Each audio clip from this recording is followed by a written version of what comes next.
This is Bettor Sports Live with Lisa, Ann, and Rick Kamla on Bettor Sports Network.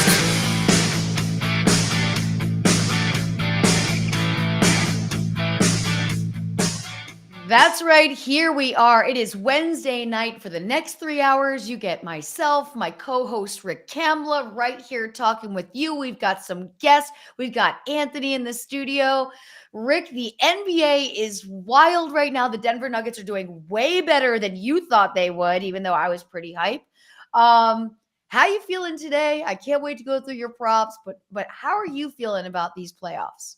Well, these playoffs are riveting. But first, happy 29th birthday, Lisa Ann. How's it feel to be 29? I mean, you're getting up there a little bit, huh? Happy birthday to you, LA. I hope you had a blast. Yeah, you know that I turned the big 5-1. 5-1, not as exciting as 50. 50 is like this milestone. 51 is like another birthday. But I did wake up yesterday morning with the strangest thought. I woke up and the first thing I said to myself is, you're a year older today. Like, you're just today. Out of nowhere, you're just a year older. It flew by. And even my friends that I was out with last night who came to say less last year for my birthday were like, where did this year go? And you remember being a kid and your parents would always tell you like how fast time goes when you get older. It's real. I thought it was some kind of speeding up of the earth thing or some kind of like portal we went through during the pandemic. But like there are just a couple of days, LA, where it's like, time goes a little bit slower than you think, right? And I'm prepping for my show, and I feel like I'm at 11:15 or 11:45, and it's 11:15. Wow, I got a little chance to breathe. But most days, it's like it feels like it's 11:45 and it's 12:30. You know what I mean? Yeah, no, it's just flying. What's not flying is my New York Knicks. The Golden State Warriors, all these things that we're going to talk about. But I know the most important thing is welcoming everybody in the room. Jeff, I'm so glad you get to be here for the whole show. We've got our friend Brad in here from Australia. We've got Bettor in here from Germany. I mean, we are globe trotting right now without having to get on a plane. Or a passport, which I don't have one right now. I need to update it. I know there hasn't been a whole lot of travel since the pandemic and this beautiful little baby Lilikoi. But yeah, my random Rick Kamla fact, my passport has run out. So if we decide to hop on a plane to the Caribbean, I'm going to have to go down to the DMV and get her done. You got to get her done just so you know you have it. I know. Before you need it, because there's nothing worse than paying the expedited fees with the passport because you do, and they love when we have to pay the expedited fees. That's just how the world works. But let's get to it. We've got some games tonight, Rick. I know you're probably not feeling so good about the Knicks. New York is not feeling so good about the Knicks, but we're going to go for it because these games are going to tip off at 7:30. This is going to give everybody in the room a good amount of time. Also, have a reminder here on FanDuel. If you bet $5, you get $150 in bonus bets guaranteed using fantasyalarm.com/FanDuel. Anybody out there that's not on FanDuel yet, I would go and get that going right now. But let's talk about the first one you've got. Jalen Brunson. By the way, I liked your polls. We're going to touch on those polls after we go through your props. I love the polls you put out today. Nice. Jalen Brunson versus Miami. You've got the over 25.5 points at -130. Jalen Brunson, LA, has been my cash cow throughout these playoffs so far. I have hit more on Brunson than any other player. These playoffs have been wildly inconsistent and unpredictable, both with ATS betting and prop betting. The most unpredictable playoffs we've ever seen. That's statistically proven. This guy, I feel like we can really rely on. His point flow in this series speaks to 50-50 on this number, 25, 30, 20, and 32. Game 3 was a sinkhole of disgust for the entire New York Knicks team. That was that Saturday afternoon game. They were awful. I think they might have been out kicking it the night before with F1 in town down in Miami. I don't know, but it looked like a sapped legs game. The other 3 games, Brunson's been fantastic. And LA, this just comes down to trust. In Brunson, we trust. He is a baller, a gamer, a winner, a champion. And I just think he's going to rise tonight. And win or lose, he's going to have a big game. Well, you are not alone in these thoughts, Rick Kamla. We've got Scott in the room. Jalen is the man. Jeff in the room. He loves Brunson tonight. You got another Brunson one here right now. Yes. Brunson versus Miami, over 36.5 for the combo. The points rebounds, and assists. The number is -105. He's been over this number in 3 of the 4 in this series. The under was game 3, that awful game.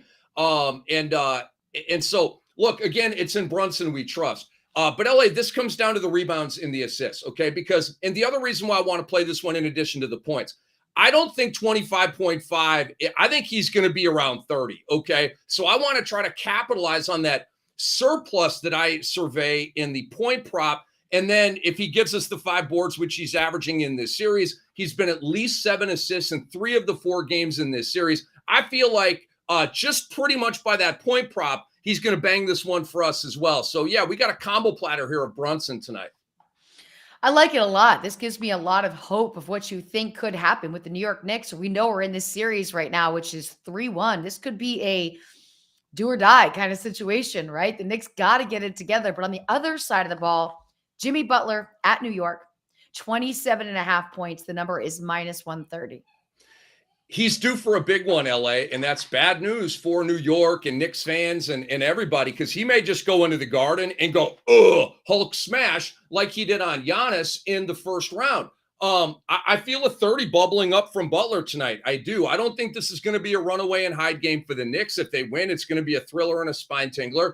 And Butler's going to be right in the middle of all of it. He has not hit 30 plus in this series yet. So he's super due. And he's 4th in the playoffs in scoring at 33.5. So come on, he's due for a big one tonight.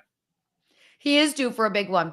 And they haven't needed him to put that big one out there. But if he wants to get this done so they get a little bit of downtime before their next series begins, this is the night to get those big points up there. You've got RJ Barrett versus Miami. Over 20.5 points. The number is -110. Let me ask you a question. Do you like what you're seeing from RJ Barrett right now, LA? Yeah, I mean, I'm surprised at the scrappiness. What we're seeing is not great Knicks play, not really consistent, but you've got, like you mentioned, Brunson earlier and Barrett. So I love that you went down that road, because with Randall, who tends to be an inconsistent guy, and he's got the bad wheel. And there are games where Thibodeau's like, yo, Obi Toppin's a better option for me right now to win today. So there are some downside factors with Randall. Brunson, I have all the trust in. Barrett, and in the second half of game 4, down in Miami trying to win that game, Barrett was hitting a bunch of big shots, keeping him in it in the third. Went back-to-back buckets in the fourth to bring them close and kind of keep him in it. I just like the way he's playing right now, LA. He's been over this number of 20.5 in 5 of the last 6 playoff games. The only under was, again, the sinkhole of disgust, that game 3 at Miami, that I don't know. It was just completely mysterious, the lack of effort and legs from the Knicks that night. But anyway, I like Barrett over 20.5 tonight. Oh, we just got word from Brad that said the all NBA teams have been announced just now as well. And Randall is all NBA 3rd team. He's all NBA 3rd team. I'm going to have to go to another doc here and pull that up. I can tell you this though, right now, he was on my all NBA team, LA. He might have been 2nd team, but at least 3rd team. Obviously a marvelous season with the Knicks. So that makes sense. But like I said, he's got a leg problem. Tibbs has benched him in these playoffs. So, I'm a Julius Randle guy, but not tonight. Last one we got here, Klay Thompson versus the Lakers over 22.5 points. The number is -115. Klay Thompson ain't going out like this, LA. He had 9 points in game 4. Awful. Embarrassing. Humiliating. For an all-time great, the 2nd best shooter in the history of the league to go out like that. He ain't going out like that. LA, I've found over the years that all-time greats like Klay Thompson always bounce back. There's always a competitive response from a guy as talented and as competitively wired as Klay. Let me give you some math here. In the 2 games in LA, where I thought he'd play well, but he didn't, he averaged 12 points and shot 32%. Let's go back to games 1 and 2 at home. 27 points per game on 47%. Home cooking tonight, LA. And game 6, Klay, comes a game early for the Warriors. And the Warriors are going to win tonight, LA. I like the Dubs -8. I think we are going to get a late night beatdown. I don't think the Lakers are going to be all in and totally invested in this game like the Warriors will be. The Warriors have to be being in the same spot, as the Knicks. And let's talk about the Warriors Lakers first, because it is fascinating to me how well the Lakers are playing in the playoffs. Like, this is like, oh, you saved your best basketball for last when it matters. And the movement of the odds of the Lakers winning the trophy is like here. And Rick, before Valentine's Day, we didn't even think this was a remote possibility. That is correct. LA, if they win this one, if these Lakers win this one, first of all, LeBron James will become my GOAT. Okay. Like, that's what's there for him right now.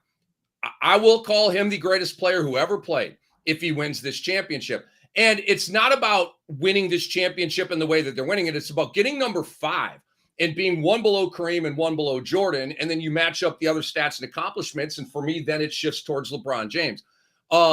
Still obviously a very good debate, but I've said this for years, LA.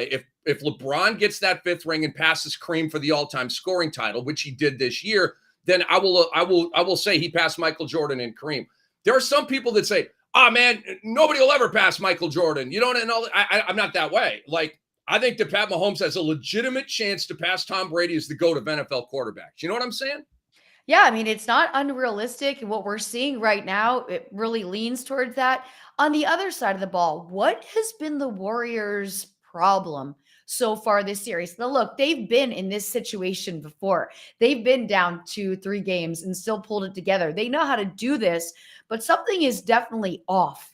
What is it that you see that's creating this? Because now you got to enter the court tonight as the Warriors in a very stressful situation. This is real. I mean, you've let yourself, the Knicks, kind of expected this to be the case, right? But the Warriors, we don't expect this. What's the missing link for the Warriors right now? Okay, there's so much to break down right there, so I'll try to keep this short and sweet. They have a Jordan Poole problem, LA. He had no points in 10 minutes on 0 of 4 shooting in game 4. He got $140 million in the offseason, okay? But the problem is not Jordan Poole, LA. Nope. The problem is not Jordan Poole. The problem is Steve Kerr. Your boy is losing his way. He gives up on young guys way too quick. Jonathan Wiseman is a Piston right now, LA, 2nd overall pick like 3 years ago. Jonathan Kuminga out of the rotation. Moody out of the rotation. And now Poole, another young guy, is messing with him because Poole makes defensive mistakes, LA, but he puts the ball in the bucket. And the last 3 games, he's played like 15, 22, and 10 minutes. You can't catch a rhythm. You can't write. No, you're if you so start right. 0 for 3, and then you come out of the game and you come back in, you're ice cold, you miss another brick, he takes you back out. Come on. Jordan Poole is a 30-minute per game guy playing, deep rotation minutes right now. It's a joke. So I think they got a Kerr problem. They have a defense problem. They have a turnover problem, LA. They have a late game execution problem via game 4. They got issues, LA, big time. And look, they just paid him. I mean, you got him the 4-year extension. What is it? 128 milli guaranteed, including 123 milli guaranteed average salary of 32 milli. What are you going to do with this kid? You should be putting him out there. And I like what you said there about the rhythm, because you do cool off when you're sitting on the bench. You don't get into a zone. The best players stay in that zone. So yeah, this has been, but I think the Warriors win tonight. I don't see the Warriors, going out this easily, but I don't know if I see the Warriors winning this series. I'm totally with you. I did a short, for us, Bettor Sports Network, Fantasy Alarm, what was it, a day or 2 ago. And I said, the Knicks are done. Okay, they're done. But the Warriors aren't. The Warriors can do this. They can pull off this 3-1 comeback. They have Steph. They have championship DNA. They have 2 of the 3 remaining games at home if we go that far. Obviously huge. Oh, by the way, they barely lost game 4, right? They didn't get blown out. That was at LA. So can they go to LA and win a game? Hell yeah, they can go to LA and win a game. Now, the Knicks, on the other hand, LA, and I'll make this quick. It's math. The Heat are 7-1 with Jimmy Butler in these playoffs. They are 3-0 against the Knicks in Jimmy Butler games. The Knicks all-time are 0-14 in playoff series when they trail 3-1, 0-14. The Heat are a perfectly juxtaposed 14-0 all-time when leading a playoff series 3-1. This series is over, LA, but the Warriors and Lakers series is not over. Do you consider this series for the Heat Knicks over tonight? No, I sheepishly like the Knicks tonight. It wouldn't be like a full, like LA. I'm telling people right now, play the Warriors -8. Thank me later. I really like the Warriors tonight. I think you're going to get a tired / rest game from the Lakers tonight. I don't see full-hearted effort here. And it's desperation on the other side. That's going to lead to a blowout. This one though, LA at the Garden tonight, I think Jimmy Butler might come in there and just buzzkill 20,000 Knicks fans. Okay. Like, I think the Knicks are going to win, but I think, right? I believe the Warriors are going to win big tonight. I don't have that belief with the Knicks. I don't. It's hard to believe it, right? We've seen the Warriors do this before. We've never seen the Knicks do this before, right? They're just doing what the Knicks normally do. We've seen the Warriors be in this exact situation and continue to win. You have not shown me that in years, New York Knickerbockers. So, like, I'm not buying that either. I agree. But another game here. Let's talk about the Boston Sixers series. We got that one is at Philly leads the series 3-2. And then the second in that series, the Denver Nuggets, Phoenix Suns. Denver leads the series 3-2. I like where we're going here, but Embiid has been playing some good basketball. LA, he's got 3 straight 30-plus point games. And he's got a knee brace that looks like a bear trap on his leg. It's working for him. Look, I mean, it's giving him the support that he needs to be able to get that big body back and forth. There's no question about it. I'm wearing green tonight. Okay. First of all, I love the color. It reads well on TV. And the color green, baby, we're trying to make people money over here on Bettor Sports Network. This has nothing to do with the Celtics, who are, of course, my pick to win the championship. I am so at odds with them right now, LA, and it has to do with a lot of stuff. Joe Mazzulla. Joe Mazzulla is literally peeing this series down his leg on the sideline. To not double team Joel Embiid, like they didn't do it in the whole first half last night. They gave him kind of man and a half defense in the second half last night. Brooklyn double teamed Joel Embiid every single time he caught the ball, without exception.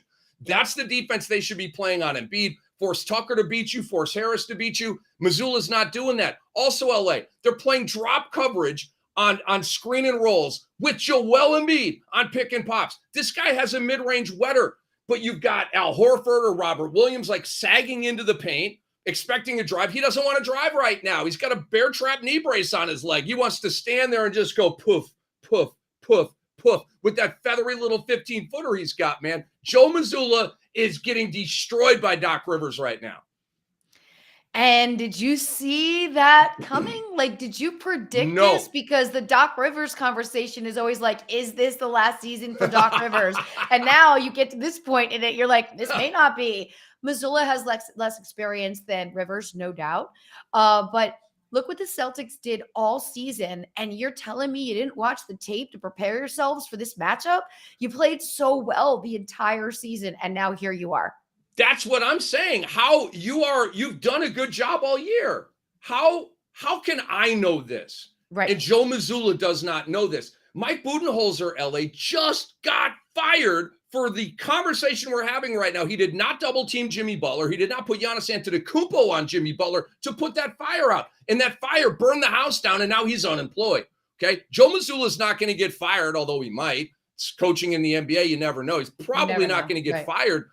And he's young and he's got to learn stuff. But damn it, this is a team in the championship fast lane. You can't be held back by your coach. Have the Nuggets been surprising to you at all, the way that they are playing the Phoenix Suns? No, because of the Chris Paul injury. Yes, if Chris Paul were healthy. With a healthy Chris Paul, I thought Phoenix was going to beat him in 6 or 7, right? But confidently, like there wasn't a doubt in my mind Phoenix was going to win that series. Well, you lose the first 2, you lose Chris Paul in game 2, you win the 3 and 4 at home. Fine. Okay. We give you those. You get trucked last night, predictably, without Chris Paul. Can Chris Paul play? LA, I don't think he's going to be able to come back. But can the Suns win game 6 without him? Hell yeah. I mean, Devin Booker is a supernova right now. This guy's probably going to go for 45 to 50 points tomorrow night. Like, and usually LA, you know this, when you say that, it's like, you said that way too matter-of-factly, right? You were talking about a 45. No, that's kind of where Booker, like when he really hikes it up, that's where he'll be back at home. Anyway, what they need to do is put Aaron Gordon on Devin Booker, LA, because the KCP matchup, Booker is carving him up. You got to find a different matchup for Durant. Good luck. And to me, you got to put Gordon on Booker in game 6 and try your bet. Like, take Booker from 45 down to 37, right? Like, I think putting Gordon on him might do that. And I know this was probably a huge topic of conversation for you guys on Give and Go. This whole situation with the Joker, the owner of the team, the Suns, the flopping, the chaos, and like the fact chaos. that, like, look, we didn't know who he was until you tell us who he is. We didn't know who he is. And if you are an owner of a team, how could you think that that was an okay thing to do? And as an owner of a team, you have to also think, like, how would I like it if a fan did that, right? This is like, and then you wanted to talk about the penalty to the Joker. And I'm like, that whole thing just blew my mind, but it has given them so much more ammo. I mean, look, how often does Bruce Brown get a technical? Last night, I was like, you go. He had a big game. He's proving himself to be one of the greatest trades that Denver made. Taking him from Brooklyn really has revived his career, because we know Brooklyn was going nowhere when he was there, and the opportunity wasn't. He is playing so well in Denver. I'm not sure why Brooklyn let him go, LA. That didn't make any sense to me. He's a Patrick Beverly, a Marcus Smart, a PJ Tucker. Like, he's a glue guy, a grit guy, a defense guy. He's the kind of, Alex Caruso comes to mind. He's the guy you win a championship with. Okay. He's like, not as your main dude, right? But as a role player. Yeah. Okay. So here's my take on Ishbia versus Jokic. Matt Ishbia knew exactly what he was doing. He was a walk-on at Michigan State. So he knows basketball, right? He's not a dummy. And obviously he's a genius. He's a billionaire. He figured some dang way to make all that money. He owns a team. You know what I mean? Right? He owns a team. He owns, but okay. So LA, you're Matt Ishbia. You want to win this basketball game. You've got your player, Josh Okogie, prone, horizontal in basically the laps of people in the first row. And you got Jokic wanting the ball to go up 5-on-4 against your team. He held on to the ball to hold up Jokic and the Nugs. No. You guys are going to be on the power play against my team. And so he held the ball, and it kind of spilled out of both of their hands behind him. What I think Ishbia should have done is like, I don't know, toss the ball on the court, find a referee to throw the ball to. But I was in the twilight zone watching that on TV. I'm like, did I just see Jokic try to rip the ball away from an owner of a team? Are you kidding me? That was a crazy scene. So much. It was a crazy scene, but Jokic was like, look, we're still in play here. I don't care how long you take to get off these people you just landed on. I'm going to go down there and make a basket. And then all this drama ensues, giving more of a cooling off period. Did you think he should have been suspended? Did you think Jokic should have been suspended? Because a lot of people did, LA. I know. A lot of people did. Even I think Greeny did. Whoa, are you serious? A lot of the shows I listened to did. I did not. Your boy Green thought he should be suspended. Wow. I felt like if that was a fan, they would have thrown the fan potentially out of the arena for holding up the play of the game. Like, I don't think it's any different on who you are, but it was just a bizarre circumstance, something we haven't really seen. And also, let's face it, it was Ishbia's coming out party, because now the whole world knows who you are. Anybody who could not ID this guy, like, look, we can ID Jeannie Buss. We can ID Mark Cuban. We can ID so many of these other team owners, funny. Right?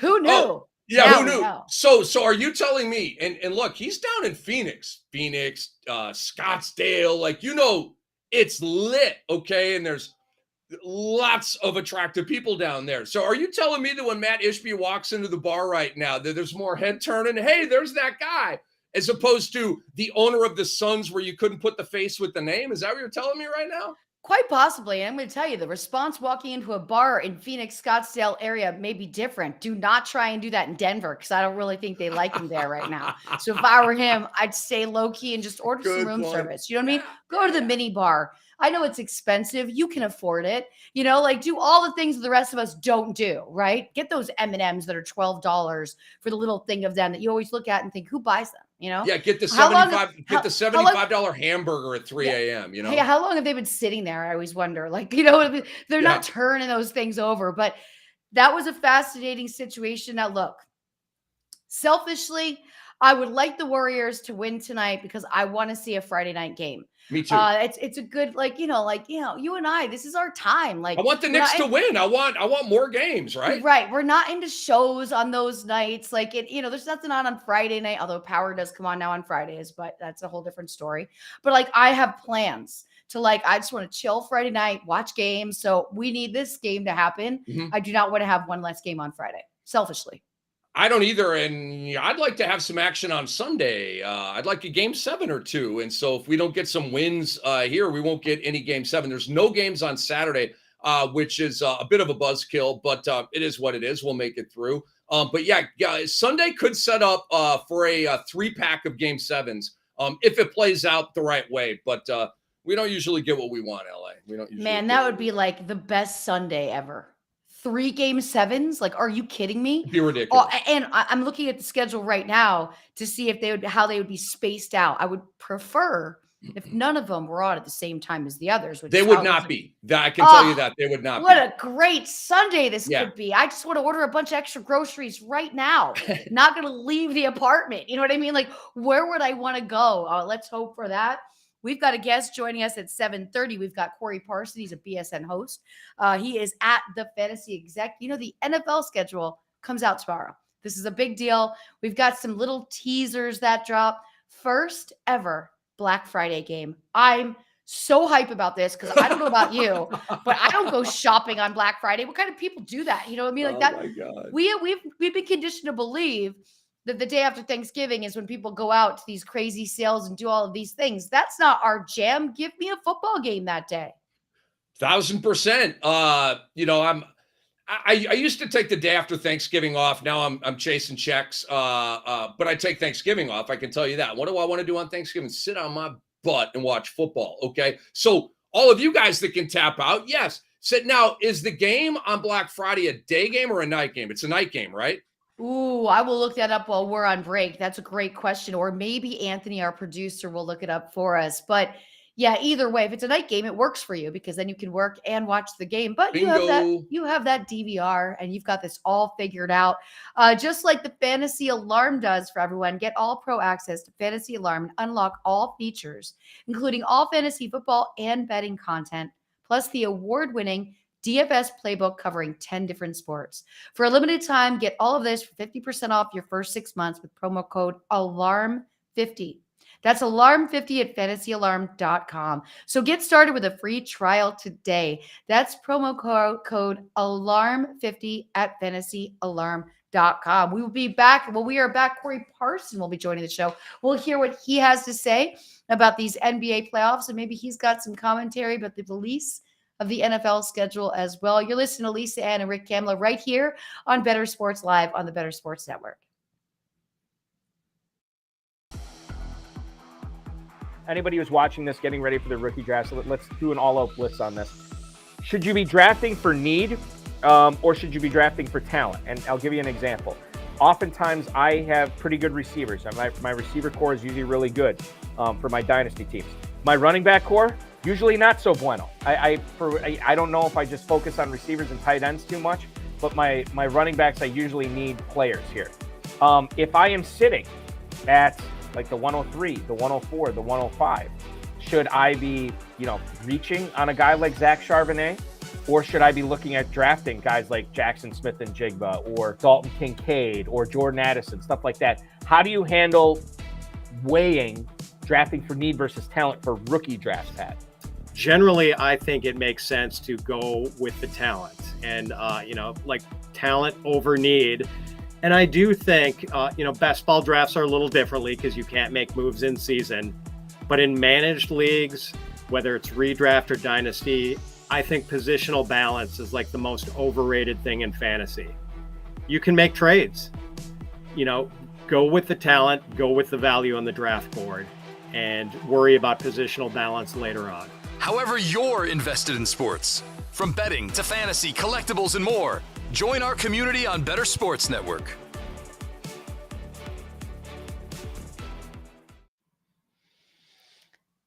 And we are back right here. This is a little short break because we've got Corey Parson joining the show. And I got the word, the hot tip is it is 3 p.m. Eastern time. Anthony says 1:30. So we've got two different answers here. I'm going to go with Jeff. Jeff usually knows what's up, but he also did not put in a Eastern, the time zone thing. Oh, the game is at 3:30. Okay. All right. I got you. So it was 1:30 for that break, but I think it's great. I mean, I think 3 p.m. game. Now you will miss the first hour live, but you will get to go back and watch it later. You're on mute. Wow, my bad. problem. So I will definitely be watching this game off DVR. I'll probably be on NBA radio in the 1 to 4 window. And then, frankly, LA, I don't know if I'm going to. I usually like to either go on a walk, go to the beach, hang out with family. I don't know. And then maybe at night I'll watch that game. But we'll see. We'll see. I think it's a cool new wrinkle. I think it's cool that the traditional AFC, NFC with CBS and Fox has been totally blown open, and it's the Wild West with who gets games. I'm here for it, man. It's cool. I also think it is great that we're going to have a little bit more flexibility with the schedule. And like you said, the divisions, we had so many bad Thursday night games. Like, remember the first Thursday night game was great. I want to say it was Cowboys, Tampa. Right. That was a great game, or Rams. Was it Cowboys, Tampa? Yeah, because they beat us, of course, probably, right? But that getting better standalone games, that's a huge issue that the NFL really need to work on last season. It's different when you got all the games on. A couple of them, okay, you'll watch a little bit later. But when you're sitting there on a Monday night or a Thursday night and you're like, this game is trash, and it's the only thing I'm going to watch right now, it's hard. This is a good game and a big game. Dolphins and Jets. Hello. There are two teams I have in the playoffs, LA. I have three teams from the AFC East making the playoffs. The Jets are one of them. Miami is one of them. I like both of these teams. This should be a really good game. I hope Tua is still healthy by the time they play this game. Well, I see Corey has joined the chat, as the kids today like to say. Corey Parson with us at the Fantasy Exec. Thank you so much for joining us tonight, Corey. How are you? Glad to be here. You know what I'm saying? So got a lot of NBA action going on tonight. Heard y'all talking that schedule. Last year opened up Buffalo Rams on Thursday night. We had Cowboys Tampa on Sunday night. Cowboys ended Tom Brady's career later on that year. And if three AFC East teams are going to make the playoffs, how many teams so that means just one AFC North team is going. You don't have Pittsburgh, Cincinnati, Baltimore. Who makes it? Cincinnati. So and Baltimore is not going to the playoffs. Correct. I would love some side action on that. Love it. Whatever you want. Love it. Love some side action on that. I'll tell you what, after all that Lamar went to get a contract done, I'm sure that Baltimore does not want to hear this news. Hopefully they skip over this little part of the show, but you want to talk some NBA. Corey, here we are in New York City. The Knicks are doing Knicks things. This series has been depressing at best. We've got a home game tonight, which hopefully they can win and leave some joy, right? Some joy here at MSG. Do you think the Knicks pull out a win tonight, or do you think the Heat makes it happen so they can get a little bit more rest before the next round? It's going to be tough. Let me tell you something. This Miami Heat team is very competitive. There's no quit. They keep coming. What I found interesting is watching the play-in tournament, I was like, this is the problem with Miami. Kyle Lowry is washed up, and the Heat don't hit threes no more. Playoff start, and just like that, all of a sudden, they're the league's best three-point shooting team, and Kyle Lowry, like a crafty veteran pitcher who's lost his stuff, he can't overpower you no more, but he know how to paint the corners. Heat culture is their hashtag, and that's for a reason. That's because this team knows how to play. They know how to play in tough environments. They know how to win. Now, after 30 years of futility, this is a positive step for the New York Knicks. It's been since 1999 since this team really had this kind of talent and aspirations. With that being said, good season for the Knicks. I think they go out on a strong note. I think they play well. I think they give the Madison Square Garden crowd one last night to cheer. Friday night, they go to Miami, and it's over now. Julius Randle just hit a 3-ball, and now he's down in a heap on the baseline, possibly a re-injury of the ankle. that he brought into the playoffs here. We officially have an injury to monitor in this game. Corey, take me into the nuts and bolts of how the Knicks win this game. If they win it, how will that look? RJ Barrett having another sensational night. Brunson doing what he does. Mitchell Robinson on the offensive glass. And really, you really got to stop. Like, when did Max Strus become Larry Bird? You know what I'm saying? When did Gabe Vincent become Reggie Miller? This is unbelievable. Kyle Lowry hopped into the hot tub time machine. Like, all of a sudden, the Miami Heat have this resurgence where they almost become unbeatable. So I would look at a situation where you got to have RJ Barrett, Brunson, Randall, if he's still available out there, but really second chance opportunities on the offensive glass is going to be important. Making free throws will be key, and the Knicks got to hit some 3-pointers. That's a fact. How much do you think is affecting the playoff teams, where you look at teams that did more load management throughout the season and you look at teams that just play? You know, I think you can kind of say that Miami load managed. Lowry, he's here now. You can kind of look at the situation with Anthony Davis, even though he played his heart out. He's healthy, but how long is that going to last? Ultimately, when it boils down to it, I don't think it makes that much of a difference, except in the situation with the Clippers. But I think the Clippers are fool's gold anyway. They always have been. They quit essentially when they were in the bubble. But I understand. Well, and I don't understand. People say, oh, the bubble was a tough time. There was so much going on. Well, you get paid a lot of money to play basketball. You know what I'm saying? And I had a lot of stuff going on in the summer of 2022, and I had to grind it out, and not for $38 million. With that being said, it's just they never was able to get that super team going. But load management, I really think, listen, it's about the haves and the have-nots this time of year. And if the talent is out there, they got to play. So, Corey, let's look to the nightcap tonight, 10 o'clock Eastern time. You've got the defending champs on Legacy the ropes. Series. You are taking shots to the midsection. You're taking uppercuts to the face. You're about to go home, and the Lakers are going in there. Which Laker team do we get tonight, Corey? Which Laker team do we get? In terms of this, you're up 3-1. Do you go in greedy? Like, I think Jimmy Butler, I don't think the Heat will be successful tonight, but I think Jimmy Butler is going to try to just go beast mode and win this game. I feel like LA is going to get blown out tonight. Okay, I feel like it's going to be a half-ass effort from them against desperation by the Golden State Warriors, and LA will be like, we'll just get them back home in Game 6. Which Laker team shows up? One that tries to go in for the kill, or one that says, we'll get you in Game 6? See, I think they're going to be at some point late third, probably mid-third, when the Warriors go on that classic Golden State Warrior third quarter run. I can see them tapping out at that moment. First half should be nip and tuck close. Listen, the true mark of a champion is to go on the road and close these teams out on the road. If Miami can close New York out tonight on the road, Miami's a legit contender. If the Lakers, I think they already are. I agree. They already are.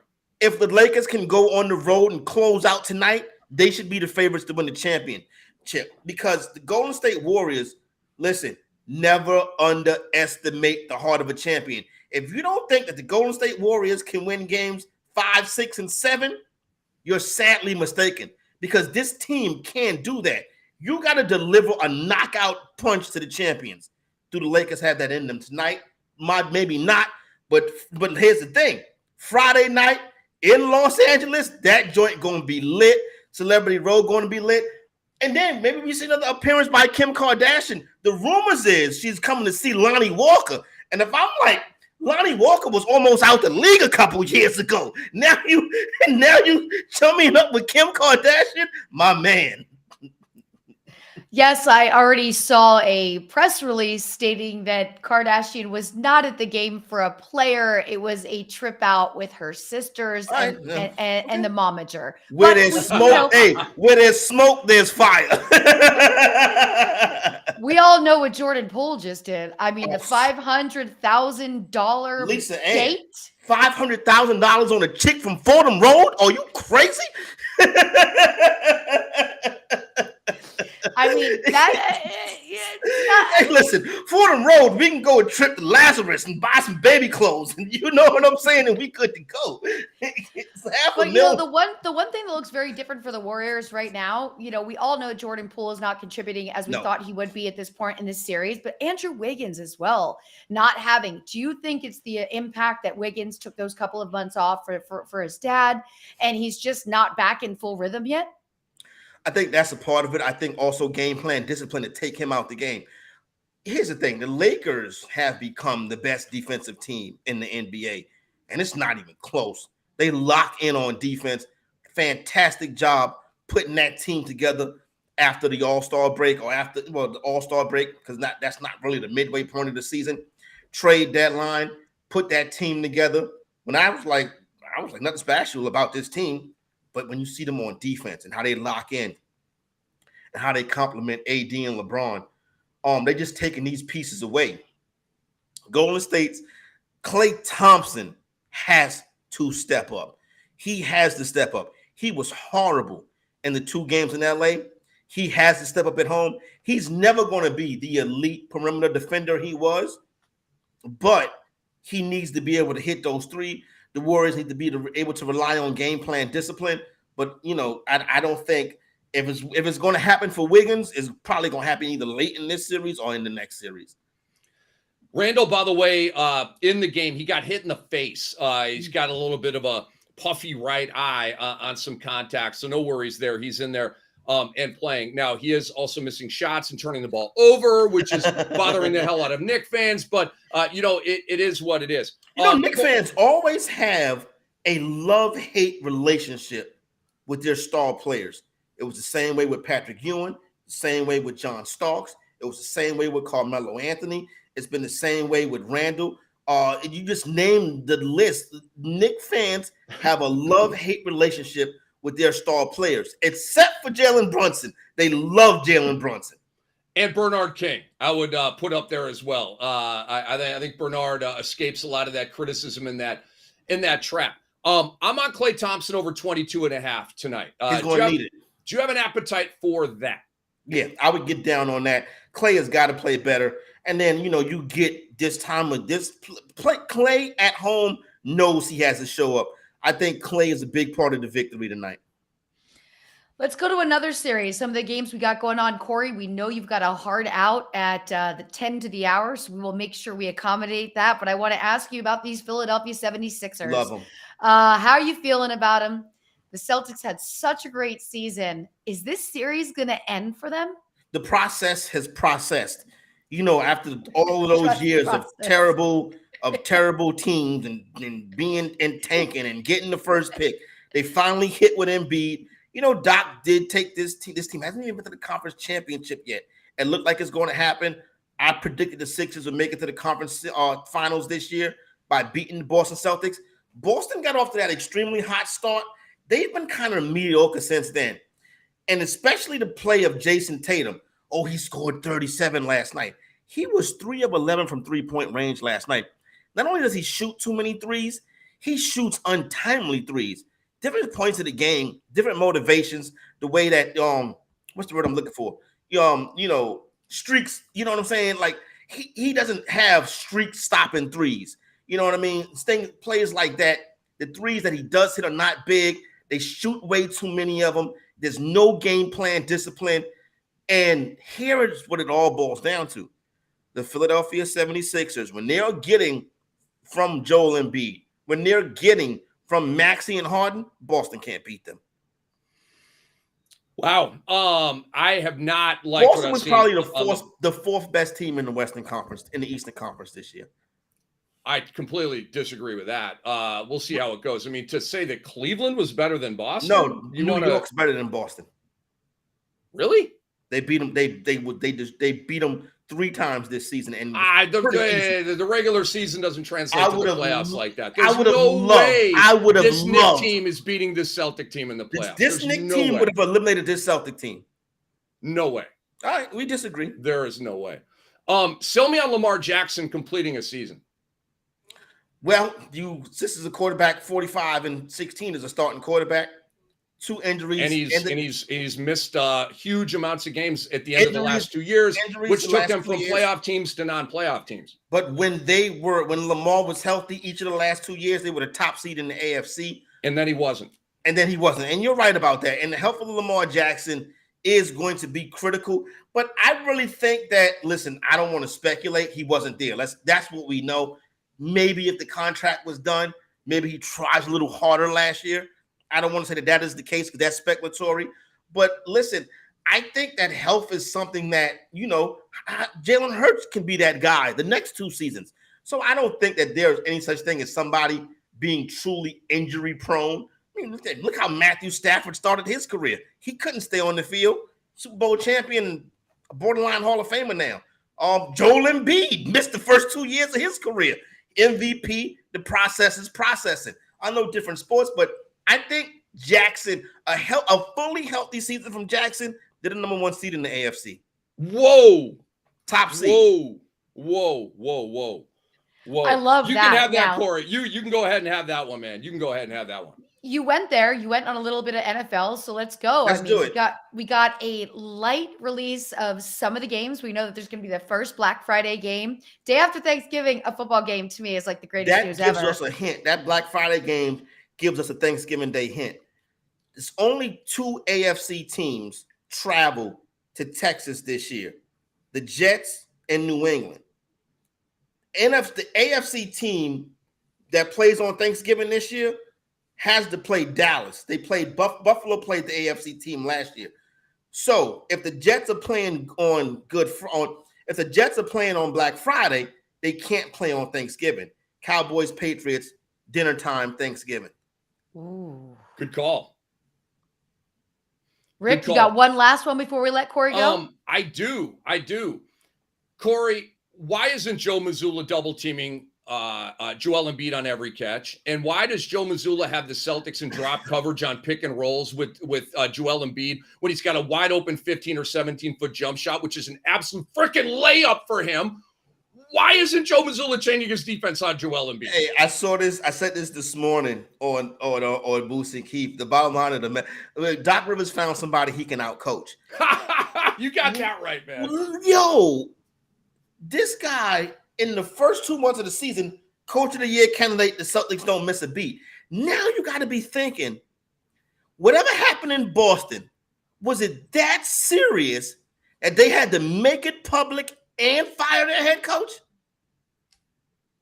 Look, based on the details that we know, we don't have no details. That's what I'm saying. Based on the small amount of details that we have, I don't believe that Ime Udoka should have been fired. I think he should still be the Celtics coach. The players in that locker room want him to still be the coach of that team. Yeah.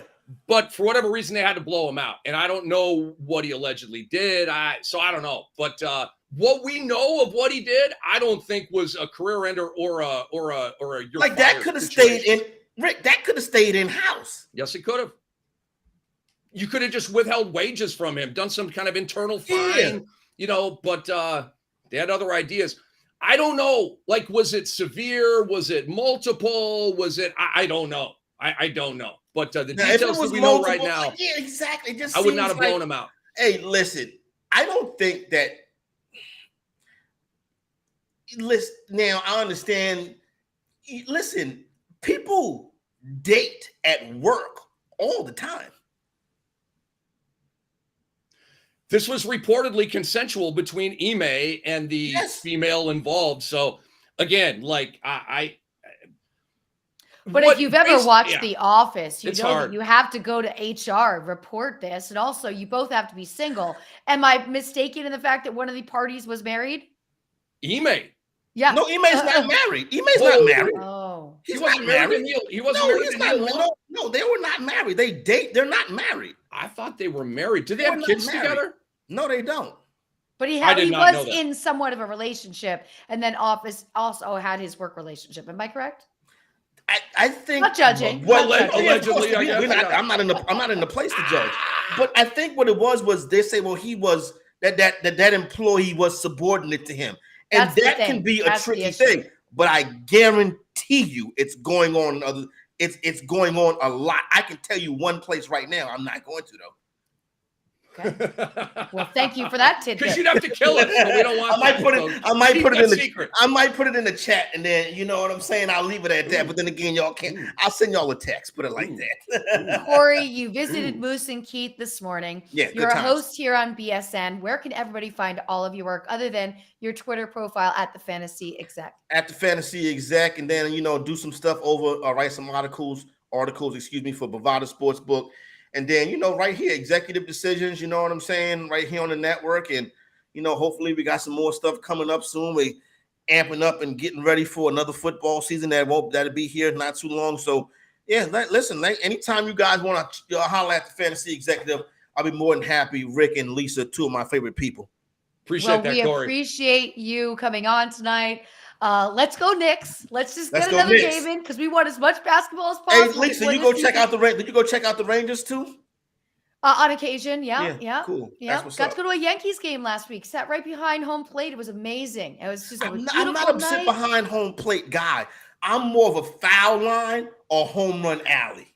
I'll tell you why. It was a great view for my first game this season in person, watching the shot clock. The pitch clock. I call it the shot clock. I love that though. Shot so clock. much more exciting because you're like watching this timer going, and I'm like, oh yeah, I like this. I know what's happening. I know in what time frame it's going to happen. You're watching someone trying to steal a base, and there's nothing the pitcher can do about it because there's only 4 seconds left on the pitch clock, and it just makes it. It made it a lot more thrilling. And that view, you get both angles of the clock. So I loved it. I got anxiety. I'd be like, whoa. Thank you so much for joining us, Corey. Have a great rest of your night. Rick, we're going to continue the conversation. I know you're going to want to check in with Ricky's props. It's early in this NBA game, but I'm still going to look at the scores right here. How are you feeling about Randall? Is the egg on his face getting bigger? How things just swell? It was, it actually did look like it was becoming a pretty puffy situation on that eye, playing through it. But I've been we've been balling with Corey here. Let me pull up the old box score. I got you right now. It's 16-10 Heat over the Knicks. It looks like we got Not 4 good. minutes left in the fourth quarter. Oh my god! What? Ugh. The Knicks have 10 points, and there's 4:11 left to go in the first quarter. Ew. Yeah, if anybody was putting together the over on the total points, God. they're probably stressing out right now. But anything can happen. Hey, look, the Heat only have 16. That's not that many either, compared to what these games have been putting up. By the way, the Knicks are up to 12, which is a great one. Randall just got a defensive rebound, but this is not the high-scoring affair for this situation. No, wow. How about the shooting? 33% for the Knicks, 37% for Miami. Miami just missed rebound to Randall. I mean, we got to giddy up and go here. Jimmy Butler's got 2 points on the board right now. Not looking good. We got to get to around 30 with him. Glad I faded Randall, but we're on Brunson. He's got 2 field goals and 4 points, and RJ Barrett stinking it up. He's 0 of 3 right now. He's been over the number tonight in 5 of the last 6, but we got a long way to go, LA. We got a long way to go. Let's see if we can get some scoring up here. Yeah, you got time here. I'm doing the math right now on how many points you actually need Jimmy Butler to handle to bring this back. He's got to do some extra work in the second quarter here. There's no doubt. We got the Warriors-Lakers game starting tonight at 10 o'clock. And we are looking at a lot of money right here with Jalen Brunson, Jimmy Butler, RJ Barrett, and then the late game, Klay Thompson. He's going to come to play tonight is what you're thinking because you put him in for the over 22.5 points. 22.5. Guys, here's some stats if you're just joining us here on Klay. In the 2 games in LA in this series, 12 points on 32% shooting. In the 2 games at home in this series, 27.5 points on 47% shooting. We have a bounce back factor in play. He comes off a terrible game 4. We have an all-time great bounce back factor in play, which is even more potent. He ain't going out like that. It's a death game. Okay. It's an elimination game. So he'll be out there getting his shots up. And I think he's going to be really dialed in tonight, LA. I like Klay Thompson a lot over 22.5. He's got to be dialed in. They need Klay Thompson, and they actually need Wiggins to get out there and do a bit more as well.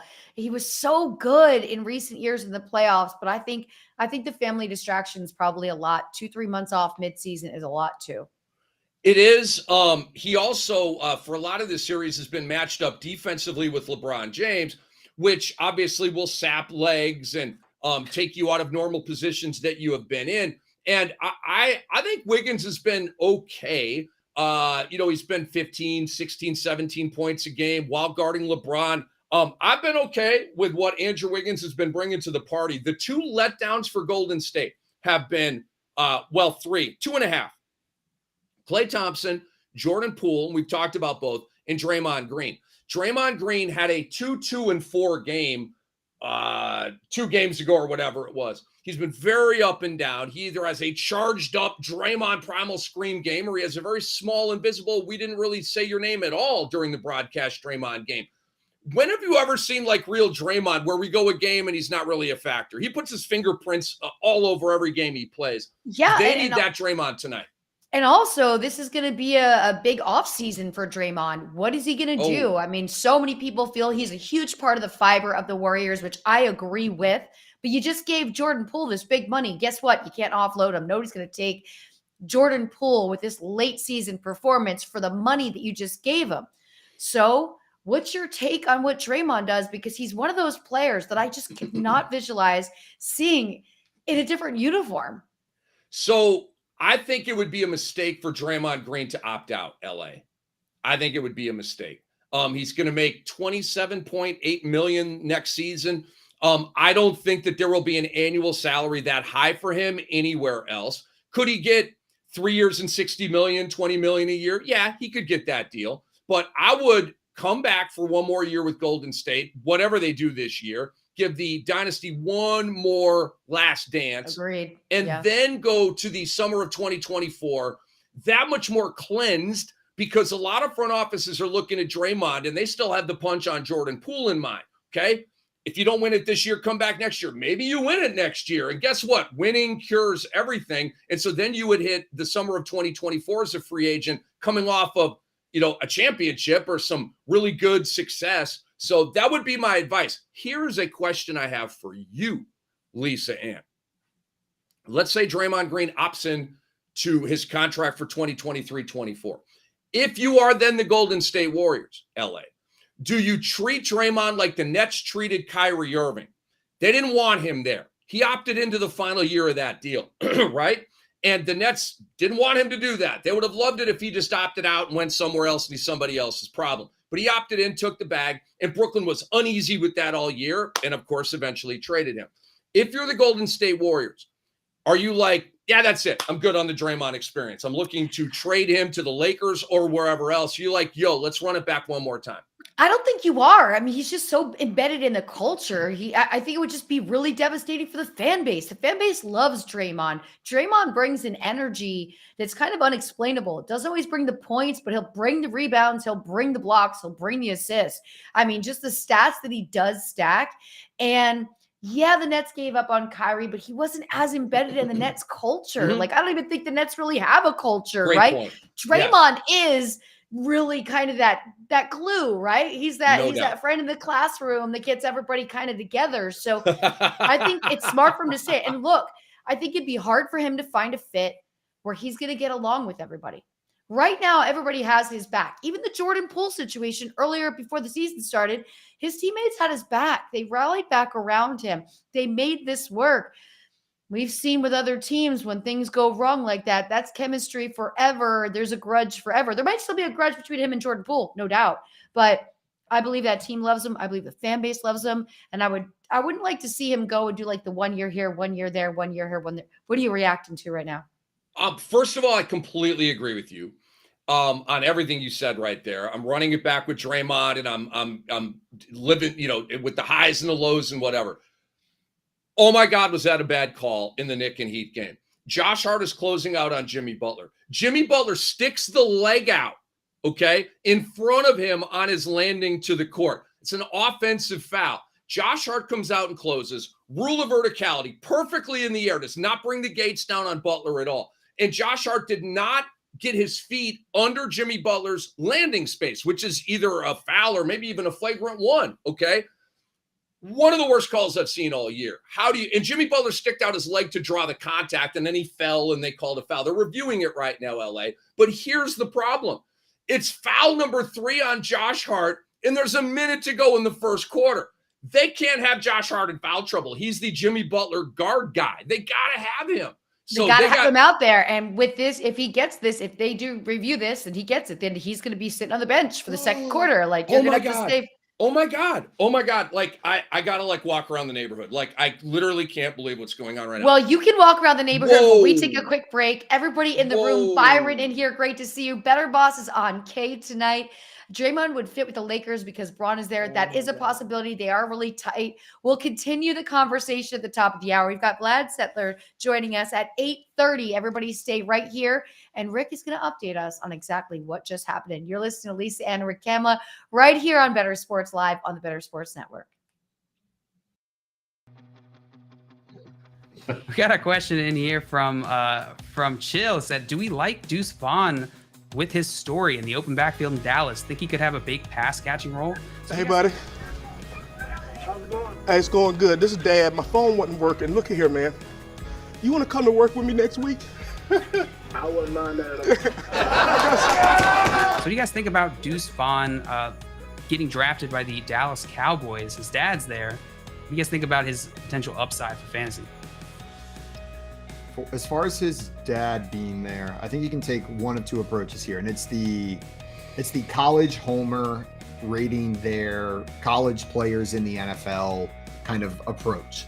Either he's a homer, he's too close to it, he can't look at it objectively, or he knows the ins and outs of this player better than anybody else in the entire world, right? So if there is anybody who knows what he can bring to a team, it is his father. There's also it's his father. Can he look past his bias towards his son?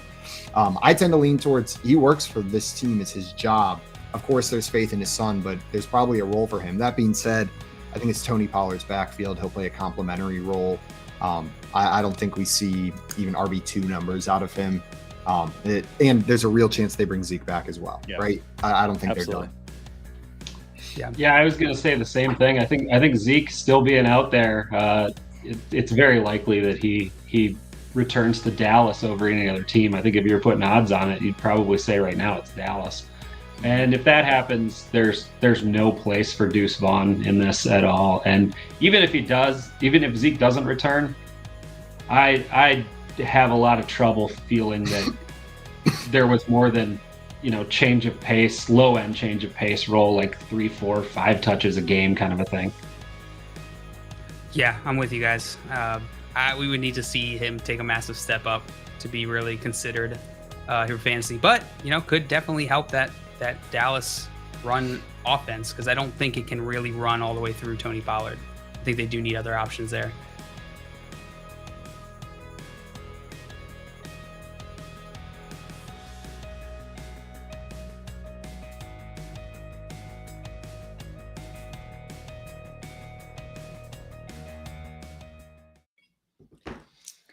And we are back right here. It doesn't look like Rick Kamla did the full lap around his neighborhood, but we are going to get the replay on this play.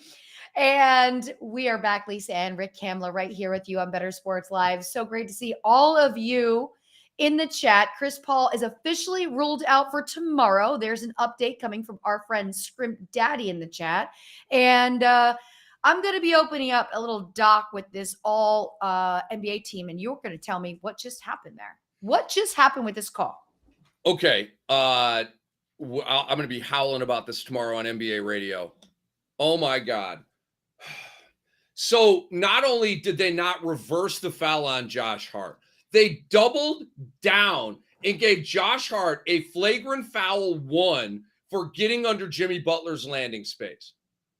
Oh, my God. I'm offended right now, LA. I'm offended. This is how bad are the Knicks fans? I know you don't have your volume up, but I can only imagine how bad the Knicks fans are chanting at that ref right now. I mean, refs, you suck. Refs, you suck needs to be billowing down from the rafters of MSG for the rest of the game. Oh, my God.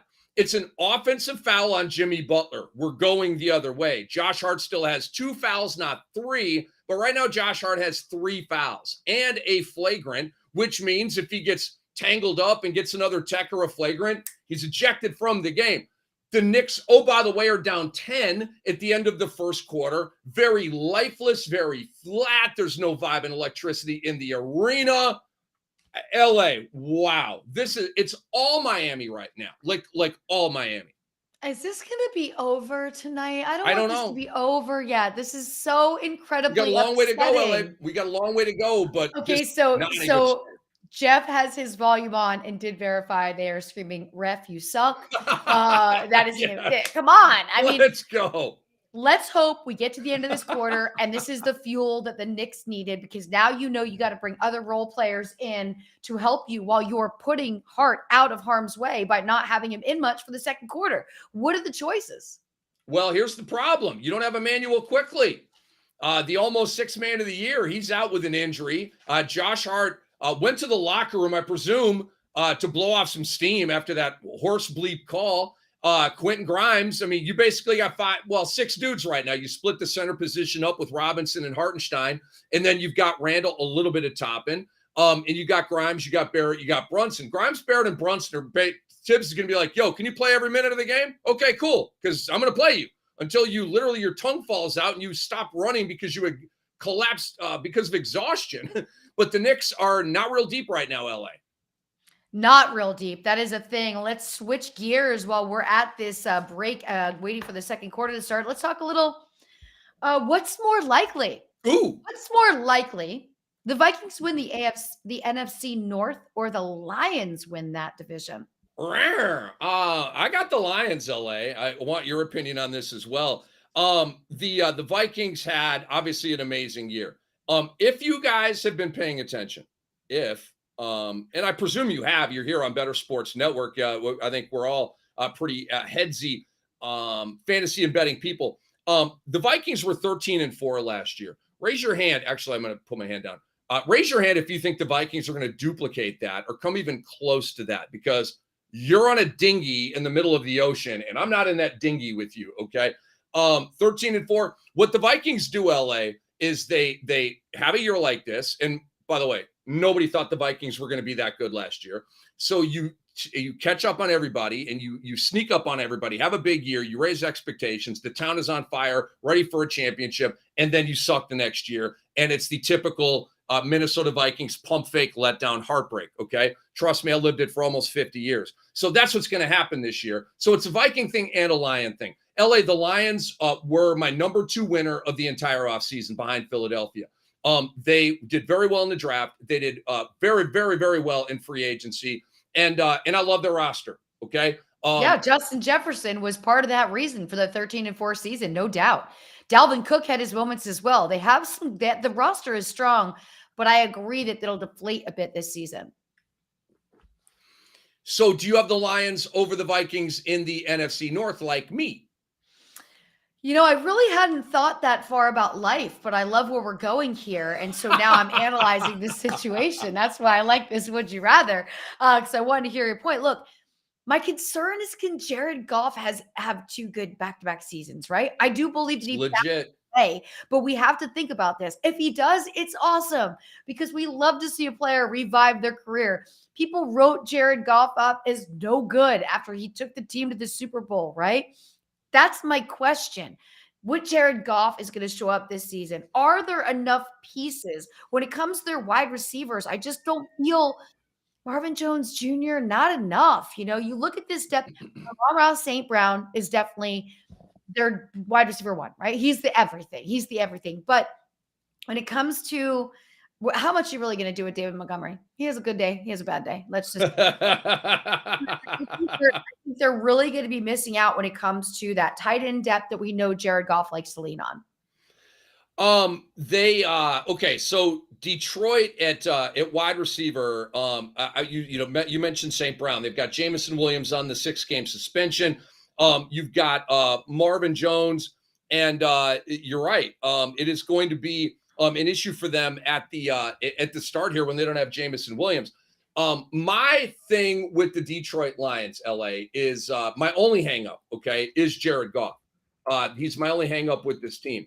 Because you feel unsure, right? You just yeah. need to see him out there to see like where you're at this season.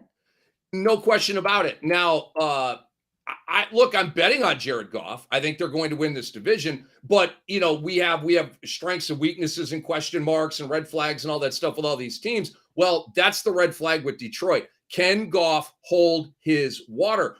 You draft Sam Laporta out of Iowa in the second round. So you're trying to add to that tight end room. You know, your wide receivers are going to be, you know, LA, this is, you know, Josh Reynolds, Marvin Jones, Amon-Ra St. Brown, you know, kind of a no-name group of tight ends. Jared Goff officially has pressure at his door. You are not set up with a bevy of options like Joe Burrow has, right? I mean, Josh Reynolds, okay, journeyman. Marvin Jones, pretty much towards the end of his career, good player, history with the team. But that is, look, I'm still fading Minnesota, and I'm still going with the Lions to win this division. But until Jameson Williams gets back, it's going to be kind of a by committee thing, and we'll see. Which is but also that's going dicey. to be.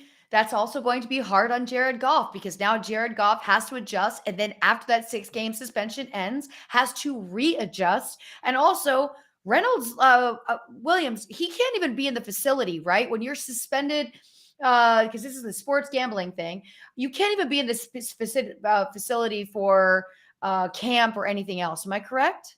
I think you can practice and do all that stuff, but you just can't play. Okay. But I don't know for sure. I don't know for sure. That's rhythm. How do you come in mid-season, right? You don't know what other pieces are going to be injured by then. It's after week 6. So it's touch and go, right? I know you're not a big fan of Kirk Cousins. There's question marks there, but I just like the depth, the receivers, the options that Kirk Cousins have, I think more than I like the options and receivers that Jared Goff has.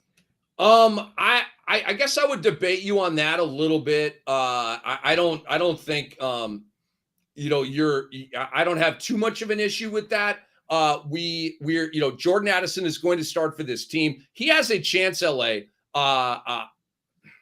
to be the best rookie wide receiver this year. A very, very, very good chance over Jackson Smith and Jigba as the third guy in Seattle, or Quentin Johnston as the third guy with the LA Chargers. KJ Osborne, you know, frankly, he's been a really nice player for them. You know what I mean? In the slot. He doesn't have big games every game, but he catches big touchdowns. And you've got Hawkinson. So I will acquiesce to you, LA. I will acquiesce to you. Again, not changing my opinion, but I will acquiesce to you. You make a good point. Cousins has better weapons and better options than Goff does. I will give you that. If we could just change shoes and we could put Goff in that situation with JJ, Justin Jefferson, I'd be like, okay, you got JJ, you got Dalvin Cook, you're rolling. To Jared Goff's old home, what's more likely, the Rams or the Broncos bounce back this season? And let me just say, Russell Wilson was just at a game sitting with Sean Payton. Did you see this? Of course. What were they showing each other? What was he showing him on the phone? Like, it was so important. Sean Payton had to show him something. And of course, all the memes, everybody on the internet was like, oh, he's showing him all of his bad plays from last season. Oh, wow. It went down that rabbit hole. I think it's make it or break it right now for Denver. I think Payton's going to be a much better coach for Russell Wilson. Wilson already looks a bit leaner, so that should be helpful. And for that reason, don't really know much about Matthew Stafford. Like, what is his health going to be? Will he be 100%? How do you feel about their backup QBs? Cooper Kupp's going to be back. Will he be the same Cooper Kupp? He was amazing. Tyler Higbee didn't do what we wanted as much as we needed it to last season. So for me, I kind of feel like the Broncos can bounce back faster than the Rams. I agree, LA. I do agree with that. And you know how I felt about last year's Broncos team. They let me down, blah, blah, blah. Oh, my. Just let's get back to this in a minute.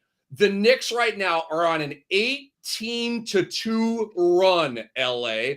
They have taken a 32-26 lead. RJ Barrett just banged a right corner 3-ball. Jalen Brunson vibing, diming, rebounding. He just got an and one himself. The Knicks right now, LA, they are pissed.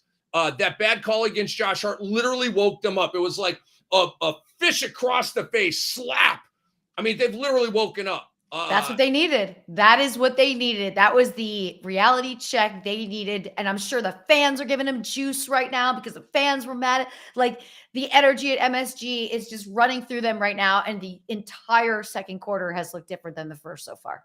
Oh, I was about to freak out. Jalen Brunson just towed the line for a 3 and it popped in and out. But here's Brunson with a rebound. And we've got his PRA prop tonight, so we need that. Brunson, dime to Grimes, 3-ball. No, sorry. Oh, here's Brunson on a reload. Shoot the ball, dude. Don't you know we got the over on you out here? Obi Toppin for 3. No. Okay, back to the Broncos. The Broncos defense, LA, has a chance to be elite. The Rams does not. The Rams offensive line is a mess. It was a mess last year, especially on the left side with Noteboom, who took over for Andrew Whitworth. He did not do his job. I mean, Stafford was getting killed off pressure from the blind side last year. Rookie Steve Avila, second-round pick, will be the left guard. I mean, he may be really, really good, LA, but you got a questionable offensive line. Ben Skoranek, Van Jefferson, and Cooper Kupp right now are your wide receivers for the Rams. That's not enough. Tyler Higbee is still your average tight end. Cam Akers is still your average running back. And I think they're going to have an average defense. So, LA, I think the Rams are going to be 7-10, 8-9, maybe 9-8, like kind of maybe knocking on the door of the playoffs, but falling short. Denver, it all comes back to Russell Wilson. Now, I'm not betting on Denver to do anything big. I don't have them in my playoffs right now, but I think they have a better chance because of Sean Payton and because of the defense that they have. They have a better chance of making a bounce back than the Rams. Yeah, because if Jared Goff is always playing from behind and has to put up massive numbers where Russell Wilson doesn't because the defense is playing well, then you've got all things working for Russell Wilson. There's absolutely no way Wilson could have a worse season than he had last year.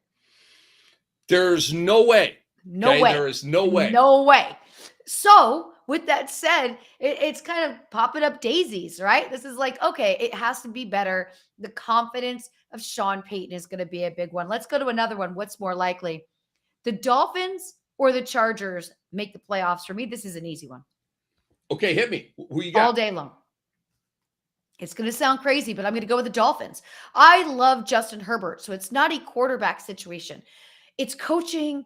It's the fourth quarter of every single Chargers game, no matter how well they've played, it unravels. Like, you cannot get confident watching a Chargers game in the third quarter, scores great. You're like, you know what? I'm going to flick this off. I'm going to watch this other game. And then you go back, you're like, what could have possibly happened? Well, the Chargers happened and they lost the game. So for me, I look at Tua.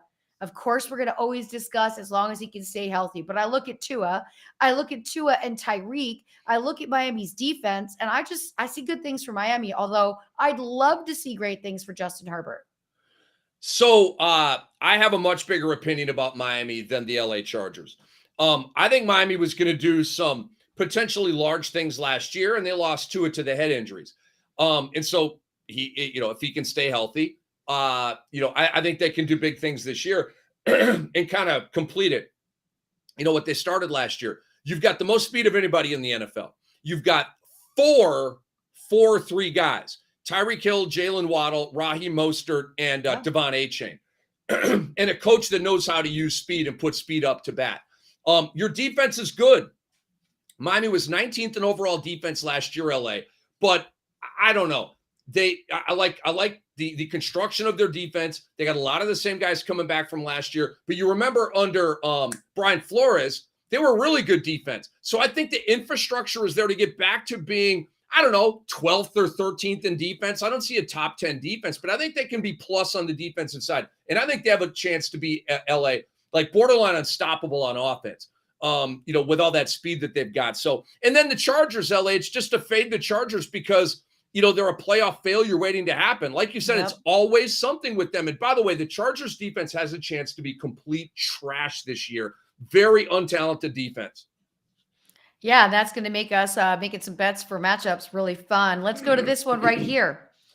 I'm going to skip this one. I'm going to go to the Browns-Ravens because this is an interesting conversation. I don't know if we saw enough of Deshaun Watson last season, but now everything is behind him. We know he was an incredible quarterback, but we also have to remember that was like 4 or 5 years ago. Does he have enough there Amari Cooper, is he consistent enough? DPJ had some big games last year. Then you look at the Ravens, who finally got it together and put some weapons around Lamar Jackson, giving him more opportunity. What do you say on this one? This one's way closer for me than the easy decision of the Chargers, Miami. What do you say? What's more likely, the Browns or the Ravens make the playoffs? So I got to correct something that I said earlier. Corey asked me about the AFC North, and I said I had three teams in the playoffs from that division. Or wait a minute, one. I have two. I have the Browns in the playoffs. So I was wrong about that. But I do not have Baltimore in the playoffs. And anybody wants to come with a little, offline bets about the Ravens, if you have big opinions, I'm totally here for it. But Cleveland, LA has arguably the best offensive line in football. Willis, Bitonio, Pochich, Teller, and Conklin. I mean, these are household names in Cleveland. Cooper, DPJ, and Elijah Moore, who I like a lot out of the slot, 4-4 guy. Fell out with the Jets, but a great trade by the Browns. You've got David Njoku behind him, Jordan Atkins, the former Texan, who I always liked in that uniform. So you've got a great offensive line. You've got skill players. By the way, Nick Chubb is going to lead the league in rushing this year, in my opinion, LA. He's going to go off and have a Hall of Fame year. He may go for like 2,000. I'm telling you right now, I think that Nick Chubb is going to have a fabulous, spectacular year. And then you've got a defense, LA, that is not great. They were 15th in defense last year. But again, if you've got an offense that's really rolling in your middle of the pack, maybe you get up to 10, 11, 12 plus defense. I think good things are going to happen for you. In LA, I am banking on Deshaun Watson to get into great shape and get his game back laser locked and have a good year. A possible comeback player of the year type of year. Well, you brought up Nick Chubb. Let's go to this last one right here. Nick Chubb or Derrick Henry or Jonathan Taylor lead the NFL in rushing. It seems to be, by your last bit of commentary, that you think that Nick Chubb will lead the NFL in rushing this season. Kareem Hunt is gone. The backup running back for the Cleveland Browns right now is a guy that I really like, but I don't think he's going to sort of vulture, hold on a second. I got to organize my thoughts here. Jerome Ford is a badass, okay? Started at Alabama, went to Cincinnati the year that they went to the college football playoff, first group of 5 team ever to do that. He had like 20 touchdowns for that team. He's a stud, but Kareem Hunt is a stud as well. Well, not anymore. He's out of the league, but he was, and he was paid, right? Money finds the field. But it was the red zone utilage of Kareem Hunt that drove me crazy as a Nick Chubb manager in a lot of leagues, LA. I have him in Dynasty and all kinds of stuff. And I mean, he has 45 yards of the 67-yard drive to get him to the 5-yard line, right? They pull Nick Chubb out. The next play, they run some kind of, misdirection action. Kareem Hunt makes a dude miss, touchdown, Kareem Hunt. Dude, Nick Chubb did all the work. Why did you put Kareem Hunt in? That's not happening anymore, LA. Nick Chubb will be able to dot the I now. He's going to have a massive season. I like it. Let's go one more here. Jordan Addison or Jackson Smith-Njigba is a better fantasy wide receiver as a rookie. Boy, this is really a dynasty versus redraft situation here. Dynasty, I'm still going Jackson Smith-Njigba. I'm sorry. I have a huge opinion about this young man. I think he's going to be a star in the NFL. I think Jordan Addison's going to be a star in the NFL, but I know JSN is going to be a star in the NFL. So I may draft JSN and live through, you know what I'm saying, the Lockett years until he retires, and then it'll be Metcalf and JSN. Addison is going to be put up to bat right away.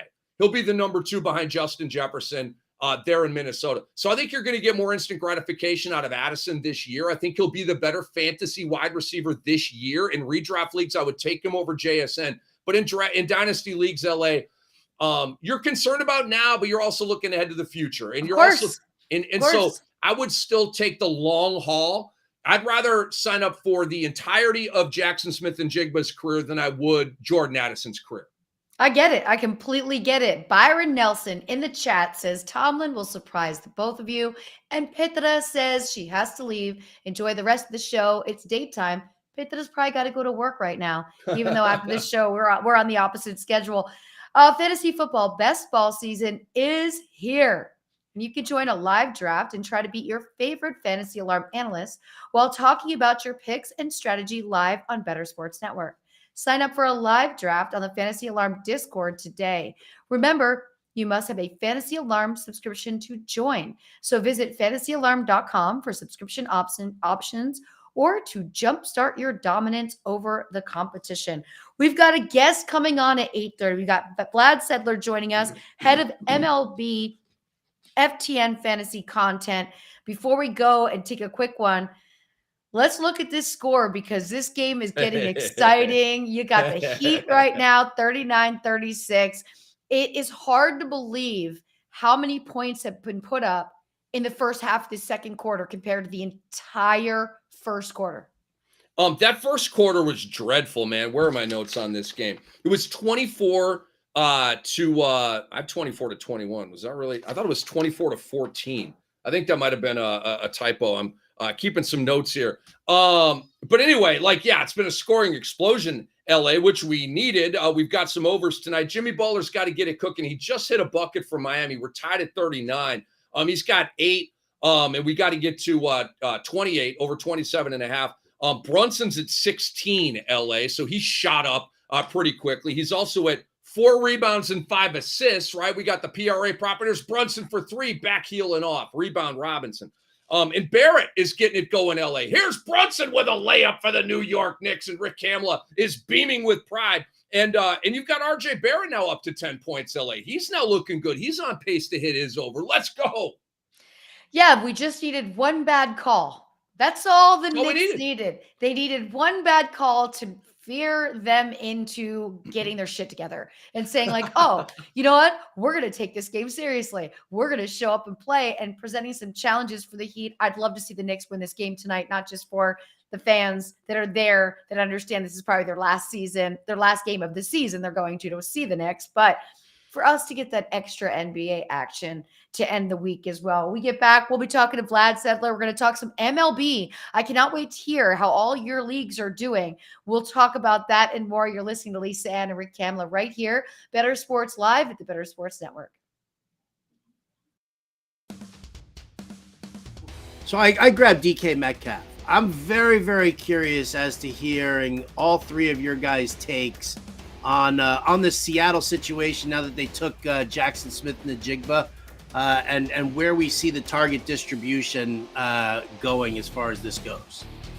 Yeah, the way I look at it is this: Jackson Smith and Jigba just became Chris Godwin, where when Chris Godwin joined the Bucs, they had Mike Evans and they had Deshaun Jackson, and Chris Godwin would come in and play slot in 3 wide receiver sets, but then he would come out of the field for 2 wide receiver sets. I think that's exactly what happens early on with the Seahawks, who have Metcalf and Lockett, JSN coming in. Lockett's 31, though, in September. So, like we saw with Chris Godwin, once he became the man in 2 wide receiver sets, it was wheels up.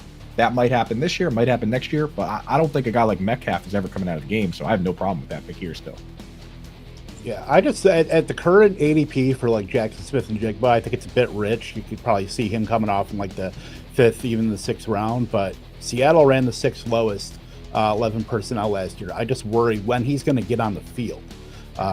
Granted, he is going to get rotated in. There's going to be times where maybe Lockett's out and he comes in or something like that.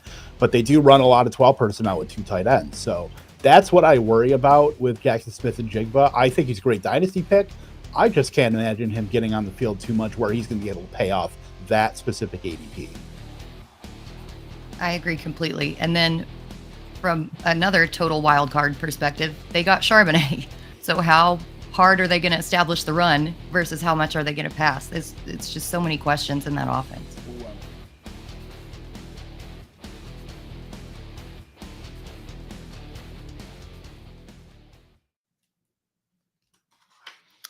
And we are back right here, Lisa Ann and Rick Kamla on Bettor Sports Live. We'll be joined by Vlad Sedler coming up. Thank you to our producer for sending over the list. So have you yet been able to peep this list, Rick, which is the NBA?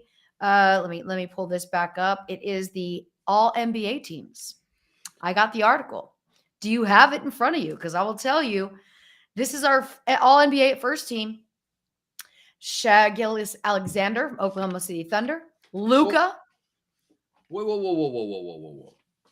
Time out. Yeah. Yeah. Hold on a second. Shai Gilgeous-Alexander is first team All-NBA? All-NBA first team. Yep.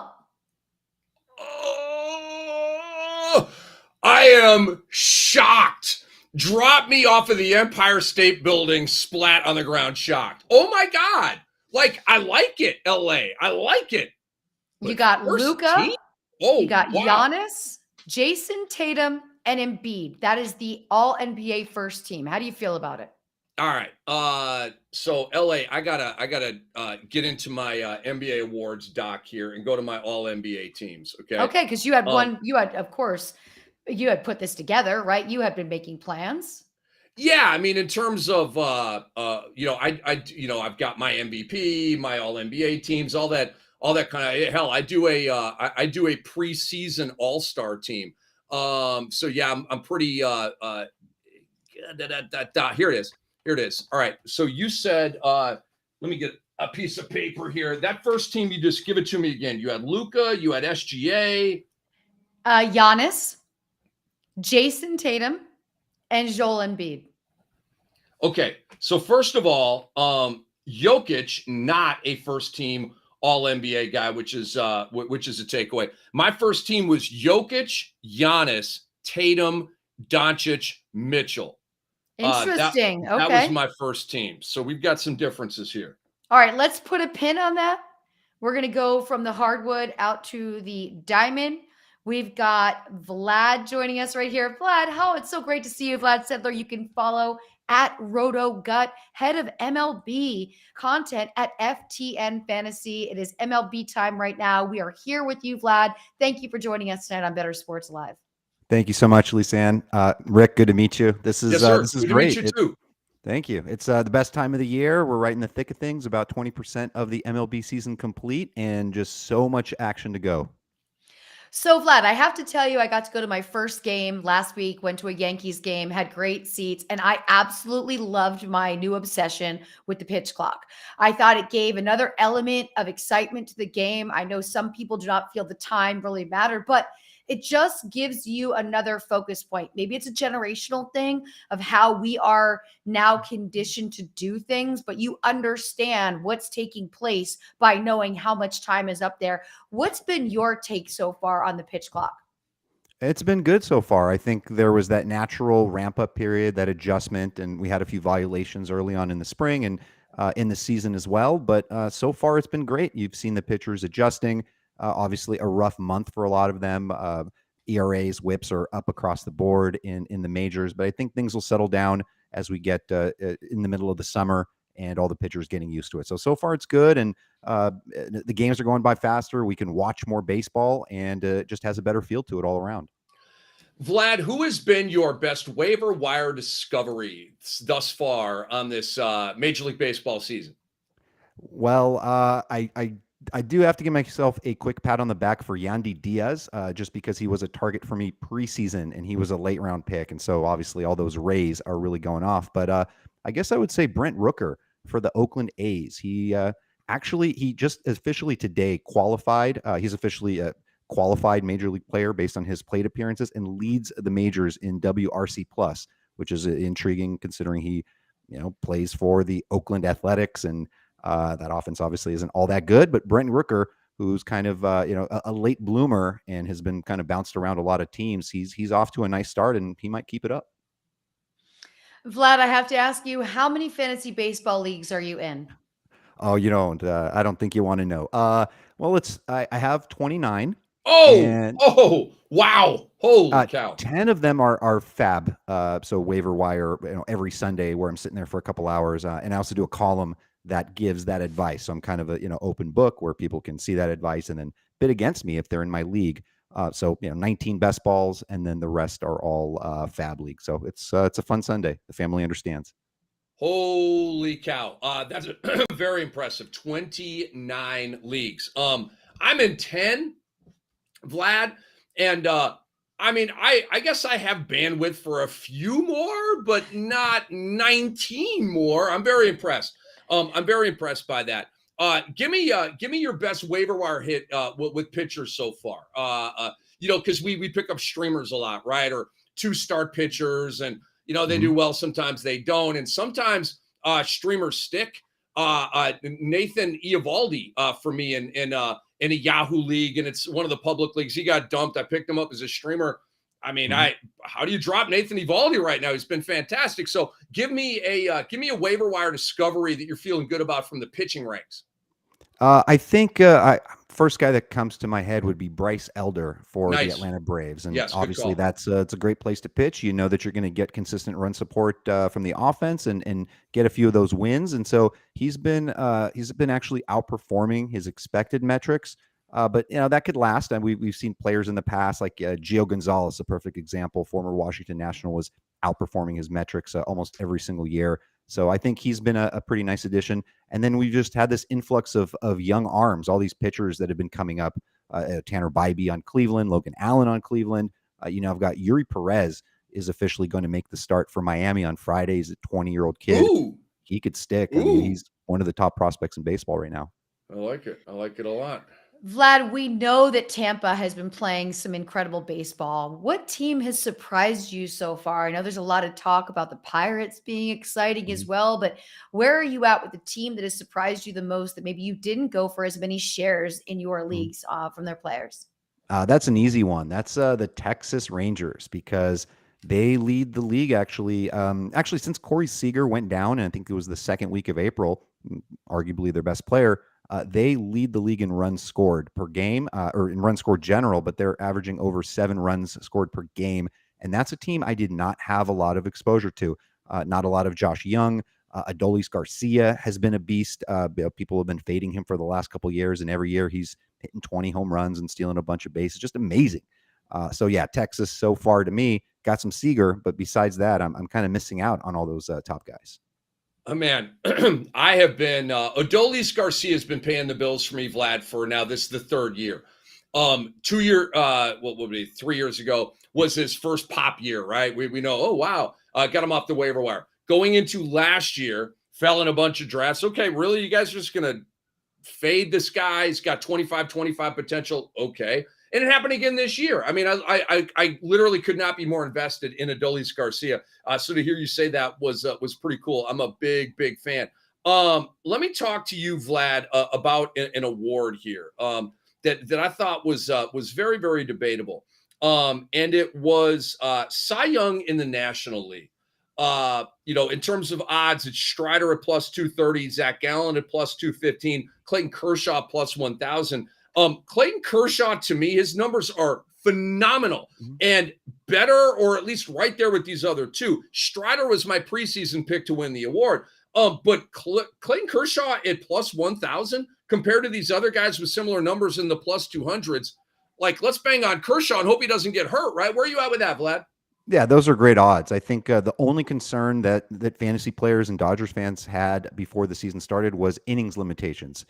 Just wanting to make sure that he is fully ramped up for the playoffs. And as some teams do, you sometimes get those phantom IL stints. And we might see that sometime maybe around the All-Star break with Kershaw, just to preserve his arm over the second half of the season. But man, he's a great pick. If you're telling me those are the odds, that's really, really nice. I do love your Spencer Strider pick. I think that's what I would have done in the preseason and bet on him. He's an absolute beast. So, but Clayton Kershaw at plus 1,000, those are phenomenal odds. And you mentioned Zach Gallen. He's incredible too. And looks like Arizona has been in the hunt there in the playoff. Well, so far it's early. Dodgers, maybe Padres will be in competition for that division. But yeah, that's a nice 3-way race, and we might see some other players pop in there. We're talking about Vlad Sedler, who you can follow at RotoGut. So, Vlad, I am a New York Mets fan. So, you know, my thoughts are right now. The entire offseason led us to believe that there was so much money being thrown around that there was no way we could end up with this type of a starting record for our season.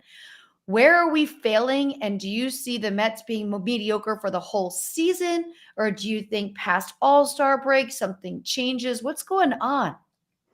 Well, I don't know. It feels like they're cursed. It kind of really feels that way, especially with the Verlander preseason injury. Yeah.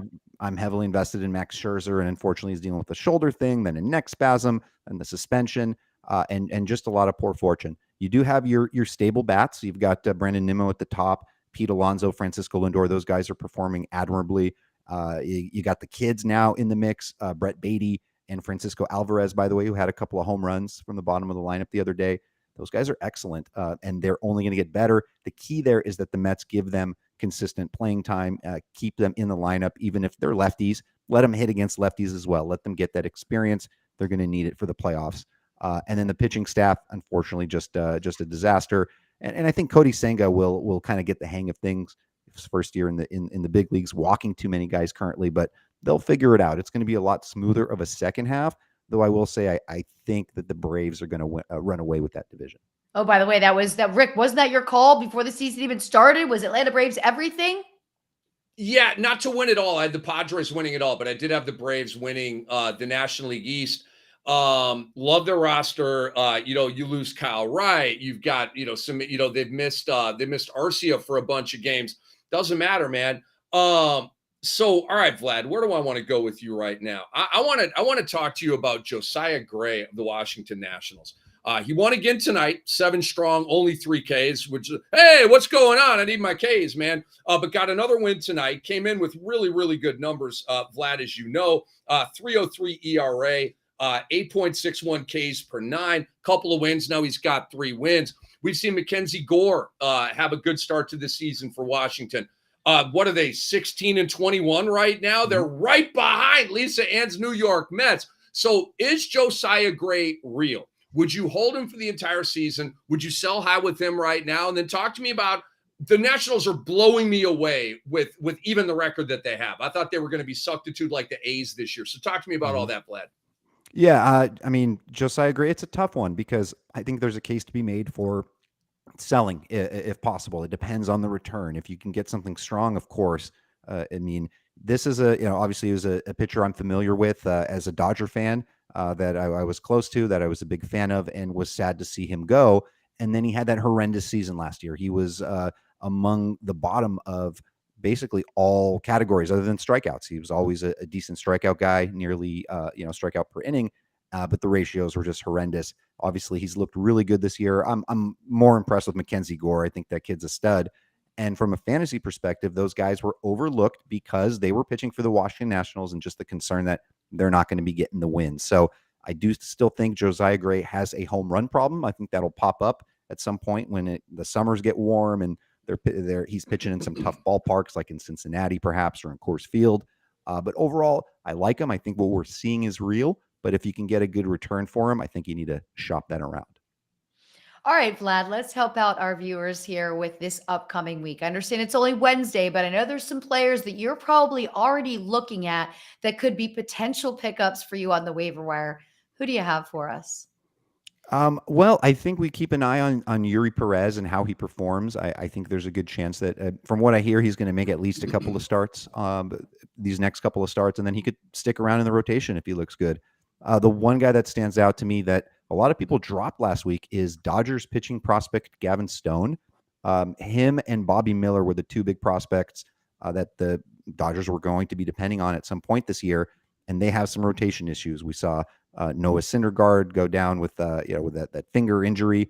He's, I think he's not long for this rotation anyways, and this is a good opportunity for Gavin Stone to step up. He was dropped in a lot of leagues last week, and he might line up for 2 starts next week. So I think those that weren't able to grab him early last week may want to be looking at picking him up for this week. Hey, Vlad, how many shares of Esteury Ruiz do you have? He's up to 17 swipes on this young season. No dingers, but 16-16 with the runs and ribs. That's all right, hitting 275. I got a bunch of shares of him. He had a rock star spring, as you know. The back of the baseball card reads very, very well going back to the minor leagues. Have you been on Esteury Ruiz? Do you have a lot of shares of his? So I do projections for our site FTN, and he was my stolen base leader for the major league season. Probably something I should have bid on or bet on myself. But I got a lot of shares of him in the early draft season. So when he was incredibly cheap, I guess you could say like a 250, 300 ADP.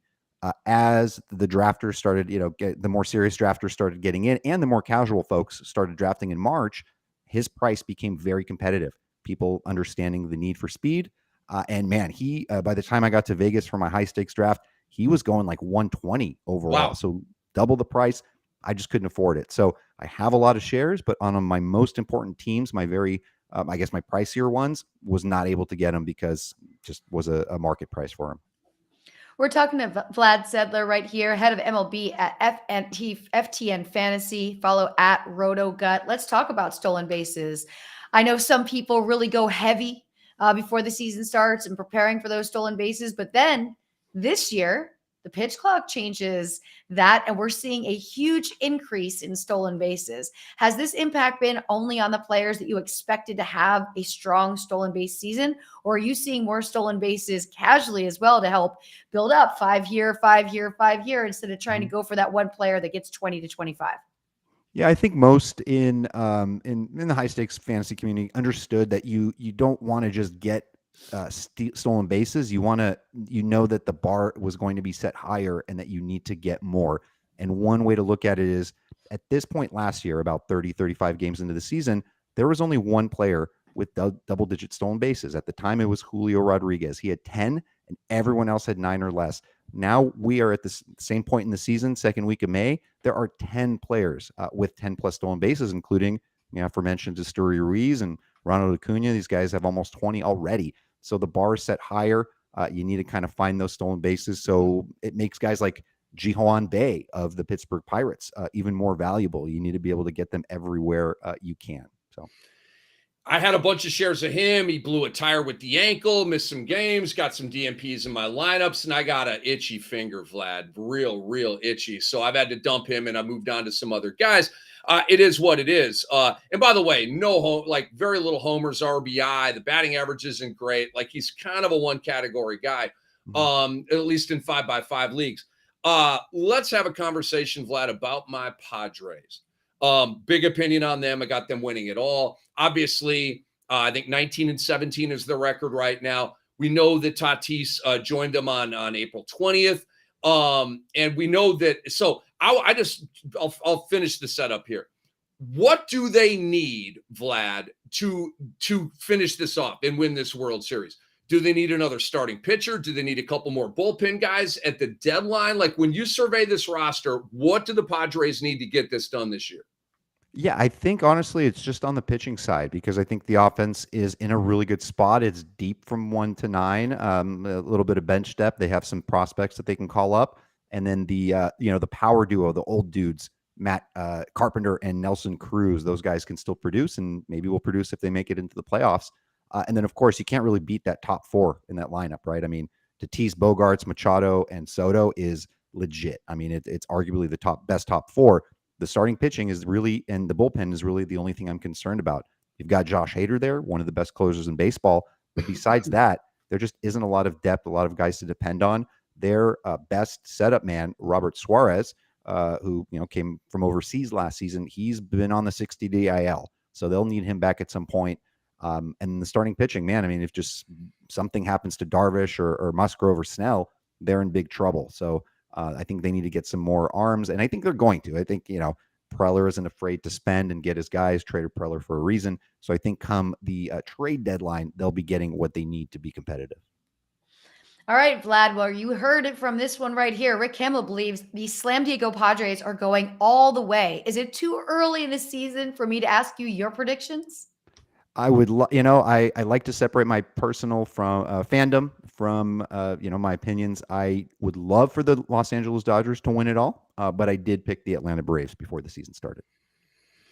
Vlad, my actual team is the Minnesota Twins. So I've got a big opinion. I like the Padres, right? They're kind of, I don't know, my side piece. They're my Major League Baseball side piece. And it's funny because the Padres and the Twins are playing right now. And it's the Rick Kamla Bowl is what it is.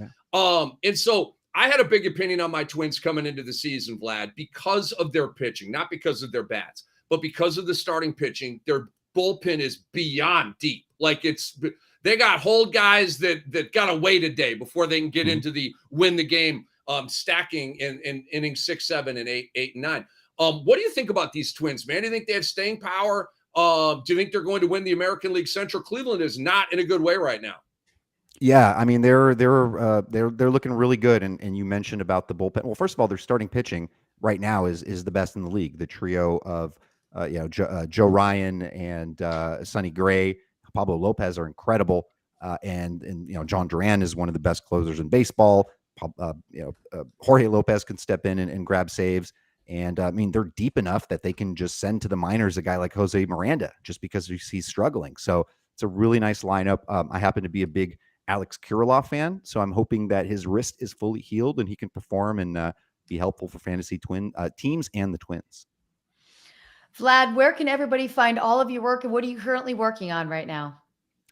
Twitter at Rotogut, and then ftnfantasy.com. And we obviously have a lot of fantastic baseball content over the course of the season. I specialize in the free agent bidding, the weekly column. I do a huge piece every weekend breaking down 12 and 15 teamers by position, bid amount recommendations, and I kind of they call me the Fab Whisperer, but we're not whispering every weekend. It's tough. It's been tougher this year than most years. We appreciate you joining us so much. Everybody go and give him a follow on Twitter at RotoGut. And Rick and I are going to get back to talking some NBA. I don't know how you feel about that, but let's do this. We got the all NBA first team. But before we do, how are you feeling about Ricky's props right now, Rick? I'm feeling good about Ricky's props. I don't know about Jimmy Butler here. But I'm feeling really good about the Nick plays that we have. So let's start there. We got Jalen Brunson at 18 points. He's got to get to 25.5. Yeah, it's Easy. a big number. He was expensive tonight, but I'm like, this guy's not letting us down. And Brunson, we trust. LA at halftime, he's already at 4 rebounds and 5 assists. He's on pace to almost have a triple-double tonight. So in terms of the point, rebound, and assist prop that we had at 36.5, he's at right now 9 plus 18 is 27. Well on pace to hit that. RJ Barrett, we got the over at 20.5. He's at 10 points, so right on the number, but it was a really slow start to the game. He's now up to 4 of 8 shooting. Julius Randle's not playing well, LA. It was smart to fade him tonight. He's shooting 2 of 8. And then Jimmy Butler, he's got 12. Like, we're alive, right? We got to get to 28 to get the over on 27.5. He's got 12 at the half. We're very, very much alive on Jimmy Butler in LA. Are you ready for some unbelievable basketball theater here in the second half of this game? This is going to be awesome. It's going to be awesome. I do like what the Knicks did, making sure that they were going into the half ahead. Total right now it's 50-47. I do think Jimmy Butler can easily come out third quarter and get more than halfway to where you need him to go. But this must be quite a night inside the Garden. It's got to be rocking. Ooh, Julius Randle's right eye is real puffy. Really? Yeah, like real puffy. Not like closed shut, but you can tell like he took a pop to the face, man. Like under his eye, he's got like a little, I don't know, like a little puffball here under his The eye. way that stuff just swells up so fast. It looks so, also that can be throwing off his balance a bit. That can be throwing out his vision. Also, he's feeling that pain. Now they'll go into the half and ice it, put some stuff on it, but he'll still come out looking pretty wrecked. That's where it's at right now. So the second half is underway. Man, this is the good stuff, man. I knew this was going to be a good game here. Frankly, this game is kind of going according to script. Not that lousy first quarter, but Knicks up on the Heat, but the Heat right there. And like I said, I don't think the Knicks are going to run away and hide tonight. If they win, it's going to be a spine tingler, a thriller. And hopefully that happens, man. Like I said, I'm not an anti-Heat guy. I just want a game 6 and possibly a game 7. I want more basketball, LA. I get it. We all want more basketball. So let's go to the NBA, all NBA second team. You ready for this? You got Steph Curry. You got Donovan Mitchell. You got Jaylen Brown. You got Jimmy Butler. And you got the Joker. Okay. I have so many problems with this all NBA team. So many. Who can we call? Who should we talk to? I mean, I know his name, but I don't want to bring up his name here. Because you felt Mitchell was going to be on the first team, and he's on the second team. There's that. I have whoa, like this is hitting me right now. Ja Morant is not on the All NBA team. Ja Morant. Ja Morant is not on the All-NBA teams. Oh my God. I am going to go ballistic on the show tomorrow on NBA Radio. And I'm going to do it right now with you guys on Bettor Sports Network. There is no way that Damian Lillard should be on the All-NBA team over Ja Morant. There's no way. I love Damian Lillard, okay? And he's a phenomenal player. But this is reputation, okay? He played 58 games, one fewer than Ja Morant. Ja Morant was on the second best team in the Western Conference. Damian Lillard was on a team that shut him down and many others to tank. But that doesn't matter. Let's just because of reputation. My thing is this, LA. Did the voters even care what happened in basketball this year? This is a damn popularity contest right here. This bullcrap All-NBA team. This is a popularity contest. Steph Curry should not be All-NBA this year. Is he an All-NBA guy? Yes, of course he is. Not this year. He didn't play enough games. Steph Curry played, where are the games played here? Steph Curry played 43 games.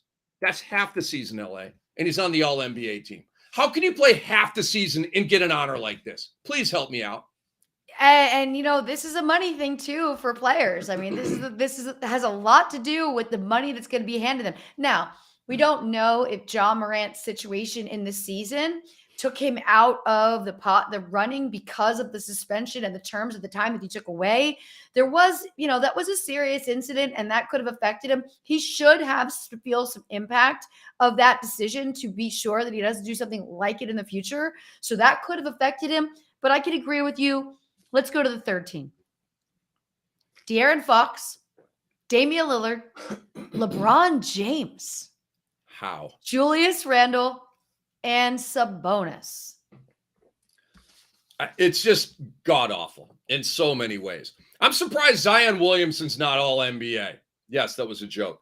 He played 29 games, but I'm surprised Anthony Davis isn't All-NBA. How is Anthony Davis not All-NBA if all these other guys are?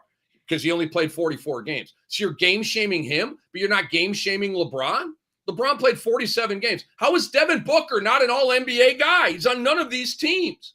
You know what? That you're right. You pulled that out. That is so true. And again, this is what I was speaking of earlier, where we were talking to. Was I just talking to you about it? Or are we talking to Corey about it? Like, I do think load management for some of these teams is helping them have the legs in the playoffs. Be playing, and LeBron and AD are kind of a great example of that. LA, you're my homie. Okay, I will ride or die. So you might be right about load management, but I can't co-sign that. I can't. So okay. I'm not going. And the reason is I hate load management. I absolutely hate it. It's terrible, terrible, terrible for our sport. It has turned off thousands of fans. Turned them off. They've literally left and taken their money elsewhere because they went to a game. They spent $750 for their 3 family members, and they got screwed because their kid was crying because his favorite player didn't play in that game. Yeah. All right, that's cool. I'm not going to go back. I can't tell you how many times I hear that. So I don't like load management. You might be right, but I just can't co-sign that. Devin Booker didn't make All-NBA, but Damian Lillard did. Yeah. And LeBron James did. Wow. I am literally blown away. I was not expecting. And look, Randall as well, who's been a bit inconsistent, right? A lot less consistent than Devin Booker.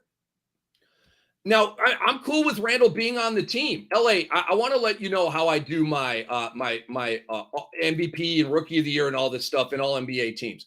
You have to play 65 games. That's fair. Otherwise, you're dead to me. Okay? That's fair. So all of these guys, like let's count them up here. Okay, who should be on and who should be off? Luka should be on. SGA should be on. Embiid should be on. Giannis. Do I have Giannis on my first team? Because he didn't play 65 games. I do. I don't know why. Maybe I made an exception for Giannis because I like him or something like that. But okay, fine, he's on. Tatum, he played over 65. Curry should not be on. Donovan Mitchell played over 65. Jimmy Butler should not be on. He didn't play over 65 games. Where's Butler's games played? I know he was right there. And we got Joey right in the room. 2 games. Joey, thanks for joining us here. And Joey says the same. I wonder if the suspension cost Morant a spot. I don't think it should be, but I wonder if that's why. That could definitely have played a role. I agree with that All right, keep I going. do too. I do too. I think that's a good take. I really do. So LA, I've 4 guys made the All NBA team that I don't think should have. Steph Curry, Jimmy Butler, Damian Lillard, and LeBron James. And the guys that I put on ahead of them were Brooke Lopez, Bam Adebayo, Pascal Siakam, and Drew Holiday. So so I had Lopez, I had Adebayo, I had Siakam, and I had Drew Holiday. You know what those guys don't have going for themselves, LA? They don't have big names, okay? Steph Curry, hello. Jimmy Butler, he's in commercials, big name.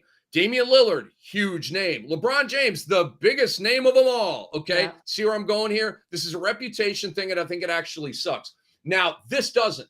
Jalen Brunson just hit a left wing 3. The Knicks take a 13-point lead over the Miami Heat. Timeout, Eric Spoelstra, and they are going crazy at the Garden right now. Well, that is a perfect time for us to take a timeout. Thank you, Eric Spoelstra. We're going to do that as well. We get back. We're going to continue the conversation. We're going to cover some NBA. We're going for NFL. We're going for Let's Go Knicks. You're listening to Lisa, Ann, and Rick Kamla right here on Bettor Sports Live on the Bettor Sports Network. The Detroit Lions select Sam Laporta, tight end, Iowa. Had to go with your boy Sam Laporta there to pair with TJ Hawkinson. Sammy, I couldn't double down on rookie tight ends. I think that's taking a little too far. This could be one of the most exciting rookie tight end classes in a while, just based on the archetypes of these guys, of the Dalton Kincaids and the Sam Laportas. Obviously, Green Bay drafted 2 themselves with Tucker Kraft and Luke Musgrave. So after Kincaid, I would say is probably the consensus with tight ends. Like, who do you like as far as the best ball, like end of best ball? Do you like Laporta, or is there anybody else you like more? I do like Laporta. We're looking for guys that can be a top 2 target on their team. So any path, any argument you could make, right? So you can make the argument that Dalton Kincaid is going to be a top 2 target with after Stephon Diggs. You can make an argument that with Jamison Williams suspended, now Sam Laporta is just going to play straight up wide receiver. He looks like a wide receiver. Why can't he line up out wide at split end, right? It's like Marvin Jones and Amon-Ra St. Brown.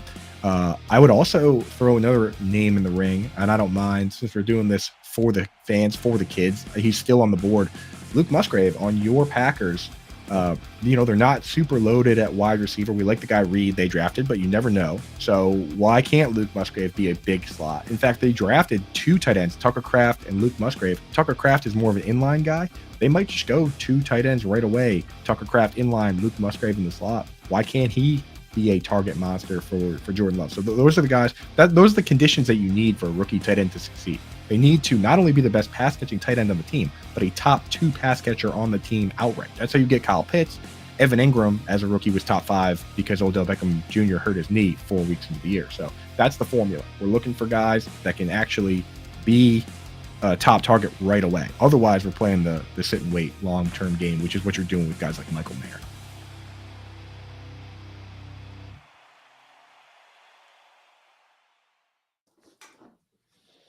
And we are back right here, Lisa, Ann, and Rick Kamla on Bettor Sports Live on the Bettor Sports Network. And Rick is feeling the MSG vibe right now as the Knicks are ahead of the Heat 67-54. Let's go. Yeah, I'm very excited. Now, they're not home yet, LA. You got to close the deal here. Jimmy Butler's lurking. Jimmy does not have any points in the third quarter yet. Jalen Brunson's up to 26 chicken dinner winner already. And he's got 9 with the rebounds and the assists. So he's up to 36 and a half we had to get to hit the over on his PRA. Looking very good there. RJ Barrett coming to play. He's at 15 points right now, LA. On his way to the 6th game over the last 7 with 20 plus. His point prop tonight was 20.5. You can't contain RJ Barrett with 20.5, LA. No, you cannot. You definitely cannot. We're going to let that continue to happen. We're going to talk about what we saw so far here with the loveliness of the holiday matchups. So we do have some scheduled games so far set up for the NFL. And tomorrow's going to be the big day. That's when we all start to really think about our schedule. such an important thing, especially, I'm talking a lot about best ball right now because I'm going to do a month of a best ball every day, really for like drafting, for mocking. Bye weeks are so incredibly important in best ball because you can't change your lineup. You can't grab somebody off the waiver wire. You don't make changes. So you've got to be prepared. If you're taking 4 quarterbacks because you want to be sure you got to be very methodical about the schedule, especially the bye weeks. Yeah, that's a good point by you because I don't, in redraft leagues and in especially in dynasty leagues, I don't give a damn about bye weeks in a dynasty league. I'm taking the talent that I need, especially if it's like a startup dynasty league, man. And so, that's created situation. Matt Deutsch's league last year, I had a glut of, it was like week 9, I seem to remember. It was the bye week of death for me. Like, it's a 2 quarterback league. I had a bunch of QBs. They were like all on the bye at the same week. It was insane. At best ball, you've got to really be strategic about that. And it's almost more important than the statistics that you might put next to the player as the bye week to let you know, no, I can't go there because I got this guy, and this guy, and this guy already. You have an opportunity to get a quarterback you want, but your first 2 have the same bye week. You just can't do that to yourself. You have to be thinking it through. I do pay attention to bye weeks in my drafts. I just do. It makes me a lot less of a struggle bus situation when it comes to Buymageddon. I don't want to have 4 players. I don't want to have all my wide receivers and just be playing scrubs. I don't want to have to get rid of a player that I like, that's healthy, that's performing for me just because out of desperation. I have nobody put into that wide receiver spot because everyone's on bye. So I do look at it. Wendy is excited to get in these leagues with me, but the day after Thanksgiving game, the 3 p.m. game, is going to be right in the beautiful New Jersey. Miami Dolphins at the New York Jets. Aaron Rodgers playing in the very first day after Black Friday, day after Thanksgiving game, is pretty smart marketing for the NFL. You got that right, LA. There's going to be a lot of this. Let's get as much Aaron Rodgers on national TV as possible. Totally here for it. LA, the Jets, when you boil down all of the pomp and circumstance, it's a really good football team, LA. And now they have Aaron Rodgers. You have a sturdy, reliable, previously clutch and championship level guy. Can he get back to that? I think he can. The Jets last year, LA, had the 4th best defense in the NFL. They only got better on that side in the offseason. The only thing I look at with the Jets is the offensive line, okay? I am projecting it to hang in there and get the job done, all right? But it is a question mark. They've got to play better than they did last year. Obviously, Rodgers has got to help them too. Get rid of the ball earlier, okay? Don't do the Zach Wilson thing where you scramble around aimlessly, not knowing what in the hell you're doing at your given profession, and all that kind of stuff. And Flacco, obviously, a statue standing back there. So the whole thing is going to hum along. I really do. I think they're going to be a fun watch, a great story, and I think they're going to be successful. And I think this is going to be a great game. At that point, we're going to know, who Miami really is. And I think that's just a great matchup. Now, the NFL has decided to kind of step on the NBA's toes. So we have a 4:30 p.m. Christmas Day game. Oh, really? Yes, really. And that's really exclusively an NBA game day for all of us. Wow. Well, LA. Philadelphia at the link, and it's the Giants facing the Eagles. I can already see the Eagles are going to win that game. Are you kidding me? Which network has that game? That game is going to be on Fox. And let me go back. The other game, the Dolphins-Jets game that's going to be the day after Thanksgiving, is on Prime Video. I was going to say, I that had Prime Video written all over it. That would have been my guess right there. With hopefully the soon-to-be retired Al Michaels. Giants at Eagles on Christmas Day. Pack a lunch, NBA. Good luck. The NBA might want to change their scheduling. Look, oh my God, this is so smart and so evil by the NFL. Tell the people the time of the Christmas Day football game again. It's 4:30 p.m. Eastern time on Fox. Okay. That's smack dab in the middle of the NBA does not put its best games on Christmas Day? night. No, Christmas night. They put their best games on. They have a noon game and then a 2:30. These are Eastern times. A noon game, a 2:30 game, probably like a 5:30 game, then an 8, and then a 10 or 10:30, right? And it's just waves of basketball. Well, the two biggest games are the 2:30 game and the 5 or 5:30 game. And so it's the NFL right smack dab in the middle of it. Yes, that literally they dropped a whale into the NBA swimming pool. And the NBA to me has to adjust.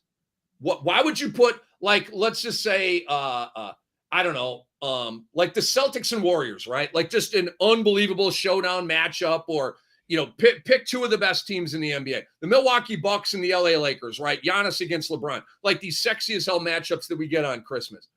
Well, you better put those sexy matchups. You better put one before this game and then put one in that 8 o'clock window, and maybe bury a good game, but not an awesome game in that sort of 3, 4, 5 range, because you're going to get beat by the NFL. Giants and Eagles is going to beat whatever game you put out there, especially LA that early in the NBA season. This is week 16. This will be week 16 in the NFL. This is definitely going to have, it's definitely going to have divisional implications. And there's going to be quite a few fantasy football team managers who have quite a lot of action on this game. What I love about it is I love the next layer conundrum this is going to place on people to set lineups, right? You've got to remember now, right? You're going to have different days your players are playing. And for many people who are going to get into Christmas, maybe forget that they need to set that lineup that morning, this is going to give us a lot more responsibility weekly to be reminding, how is this going to affect who you're playing, who you're picking up, and to be paying attention in the future so that you don't set a lineup on Thursday and forget to set it on Friday for Black Friday, and then completely forget there's a game on Christmas. You've got to set alarms for yourself, people. You've got to set alarms. That's how you get this done. You can't miss if you set an alarm. If you think, I'll wake up and okay, then something happens. A pipe bursts below your sink and you've got to get down there with a wrench and fix it, and your whole day gets thrown off. And dang it, I forgot to change set an alarm, man. That's all I got to say. Set an alarm. LA, you know how many radio hits that I would miss and blow off if I didn't set alarms in advance of them? I'm going on with Dusty Dvorak and Danny Cannell tomorrow on Mad Dog. And I scheduled that interview like on Monday. I set an alarm for myself. You think I'm going to remember something on Thursday that I agreed to on Monday? So let me ask you this. No. When you set the alarm on your phone, do you put the notes in on what that alarm is for? No, because you can do that. You can put in like custom things, I have not done that. Okay. LA, because when I get a random alarm go off, I'm like, I must have a radio interview, and it like kind of re-alerts me to what I got going on. But I will space your ass out if I don't have that reminder. I will forget. All right, there's one more game I want to go through this NFL schedule, since we know the holiday games was dropped today, so people can make their plans. This one is New Year's Eve. Ooh. 4:25 p.m. Eastern time. The Cincinnati Bengals traveling to Kansas City to play the Chiefs. I thought you were going to say Buffalo and sort of hey, the last time we had the DeMar Hamlin incident, so let's make that one up, but anyway, I mean, Cincinnati and Kansas City is fantastic. Yeah, because remember, Joe Burrow does have Patrick Mahomes' number. Also remember this. Do you know who the NFL is competing with on New Year's Eve? The NFL is attacking college football. Yes, you're right. I completely forgot. Dude, Yes. LA, these are gangsta moves by Roger Goodell in the NFL. This is greed at its best. And this one's going to be on CBS. So we are really, Romo, no. I'm so sorry to break that news to you, but yes. That was a buzzkill. I'm sorry. So but anyway, so LA, like the first semifinal game is literally going to be kicking off like right around the time of the Chiefs and the Bengals. So the NFL is coming right at the NBA's head, and the NFL is coming right at college football's head. Wow, it's evil. It is like this is sports broadcasting evil. Like the NFL's like, no, we want it all. We want it all. Like, wow. Wow. So let's talk about the international games that were released today, because that came out as well. There's going to be 5 games for the 2023 International Series. And, you know, we know that the Jacksonville Jaguars are kind of considered, right, the home team. The first matchup is going to be on October 1st, which is week 4. It's going to be 9:30 a.m. It's going to be on ESPN Plus. Now, this is a whole nother thing. And it is the Falcons taking on the Jacksonville Jaguars. Atlanta's gone to London a lot too. This is like the 2 London homies right here. This is the London Bowl. They're making Jacksonville stay in London for 2 full weeks, because Jacksonville is not only going to play there on week 4 on October 1st, they will be considered the home team the following week, which is October 8th, week 5 on the NFL Network. They will be playing Buffalo, considered to be the home team. Okay, so how am I going to watch an ESPN Plus game? You have to sign up for ESPN Plus. And watch it on my phone? Or will it be like streaming like Netflix and all that stuff on my TV? So you can use the app on your TV, just like Netflix, because that's how I watch UFC and all. Like, look, golf. Like, there's a lot of things that I watch that are on ESPN Plus. So I do use the app on my TV. I also watch on my iPad, but you're right. And this isn't for everyone, right? For people who just have regular cable, don't have a smart TV, don't use other platforms. Most people don't want to watch a game on their phone unless you're at work and you have to. Maybe you're at a kid's game or something. But if it's your day to be home and you're getting up that early to watch that early game, week 4 and 5, yeah, that's ESPN Plus is week 4. NFL Network is week 5. Now let's go to week 6. Baltimore Ravens taking on the Tennessee Titans, and that one's going to be on the NFL Network. Ew. That was so 2020, that game, right? Yeah. Baltimore and Tennessee, that was like so 2020. Why are they putting Baltimore and Tennessee in a big window like that? That is an awful game. I'm not into Baltimore this year. Tennessee, legit, LA is going to be in the running for the worst team in the NFL. I think they're going to absolutely suck. That's a dreadful game. But I'll tell you what, this says a lot about bye weeks, right? Because this kind of like, if the Jacksonville Jaguars don't have a week 6 bye week, I will feel bad for them. You've had them now live in a different time zone for 2 full weeks, and you need to let them get home and get acclimated, right? So totally. That's another one. So that's week 6. Okay. Now we've got one more here that I find is interesting. Not as hard on the Dolphins, but definitely hard on Kansas City. This is going to be November 5th, week 9. Dolphins, Kansas City. This will be on the NFL Network. Ooh la la, ooh la la, ooh la la. This has game of the year potential with 2 offenses that can really go. Oh, by the way, it's the Tyreek Hill Bowl. Oh, by the way, Julius Randle just said a bucket. He's up to 21 in the game. The Knicks are back up 17, just over 2 minutes to go in the third. By the way, I will say this. The Chiefs are considered the home team in this matchup, which I think is valuable information because the home team gets to go in a day early. Oh, okay. They have more time zones to cross and more adjustment than the Dolphins do. All right. It's a longer flight. Good Everything call. about it. Okay. Good call. I like the Tyreek Hill Bowl, right? You're going to get all the photo ops with him and Mahomes, and that'll be good stuff. That's a good matchup right there. That's 2 playoff teams. I got Miami in the playoffs.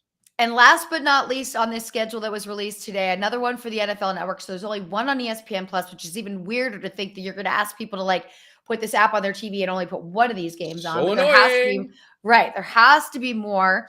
I mean, I can't, how many people didn't have Amazon on their television last year because you use it on the computer to order groceries or what have you.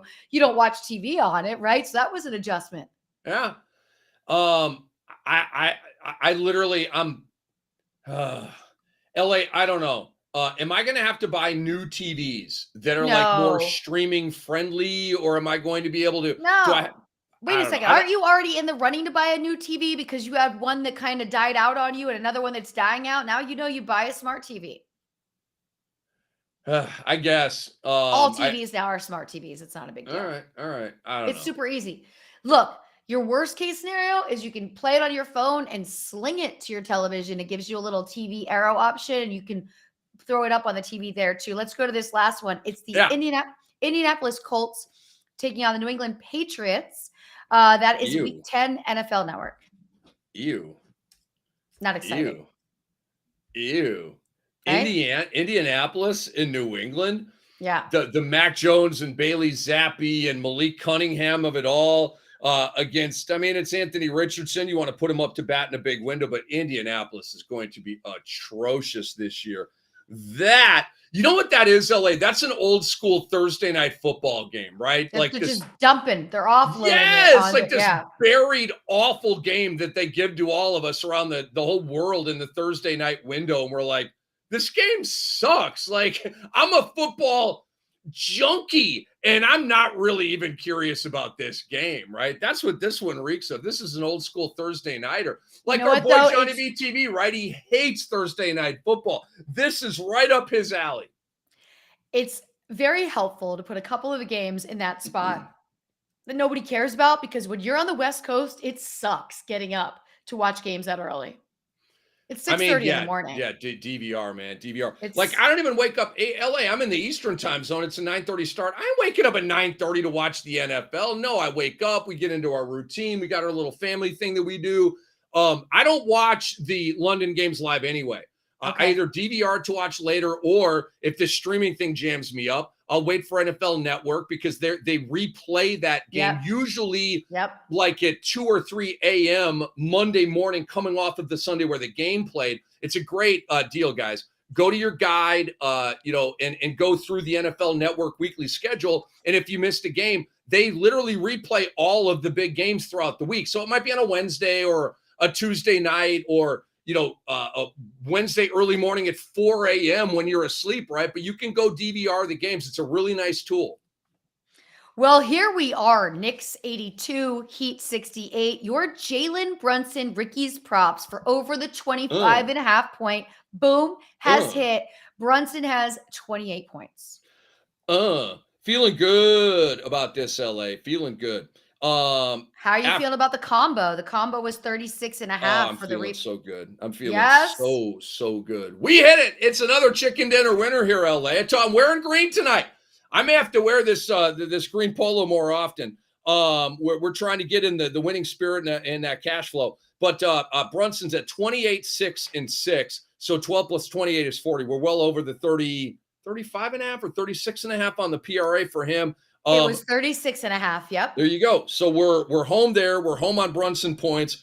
We need, one more point from RJ Barrett, and then we'll hit on that. Jimmy Butler ain't going to hit tonight, LA. He's at 14. He just has a real unassertive, unaggressive vibe about him tonight in the game that, I haven't been able to watch every minute of every second of every play and all that, but I've watched most of this game. He had this one, like, he took a dribble into the mid-range, LA, and the defense was sagging off of him, and I don't know why, and he passed up the shot. He didn't even take like a wide-open 15-footer. He turned around and shoveled it to Kyle Lowry, who bricked a three. I was like, what are you doing, dude? Just put up a little mid-range 10 or 12-footer and get the bucket. It's a weird game from Jimmy Butler tonight. Very unaggressive game, and I thought he would be aggressive tonight. Yeah, and that's not really the case, but you know what? Knicks RJ fans Barrett just scored. happy. We have another chicken dinner winner, LA. I'm sorry. RJ Barrett just got that 1 point that we needed, so we're rolling. We have another chicken dinner. And for anybody who chimed in late, who still wants to get a little bit of action out there for the late game, that is still a possibility, because we got one Klay Thompson Ricky's props. Klay Thompson over 22.5 points. If you want to do that on BetMGM, you can get $1,000 paid back in bonus bets if you don't win a thing by using fantasyalarm.com BetMGM. I love it, LA. I love it. Go to BetMGM and bang Klay Thompson over 22.5. Averaged 27.5 on 47% shooting in the two games in the series at home. 12 points on 32% in the two road games. He's back home in a death game. He's going to get it done tonight, LA. If you want to do an alt prop on this, go ahead. To me, anything over 25 right? I wouldn't go like alt on 26 or 27, but like 25 if you want to get a little bit better odds, because I think Clay is going to be within 25 and 30 tonight. So I would even up that a little bit if you guys want to do an alt line.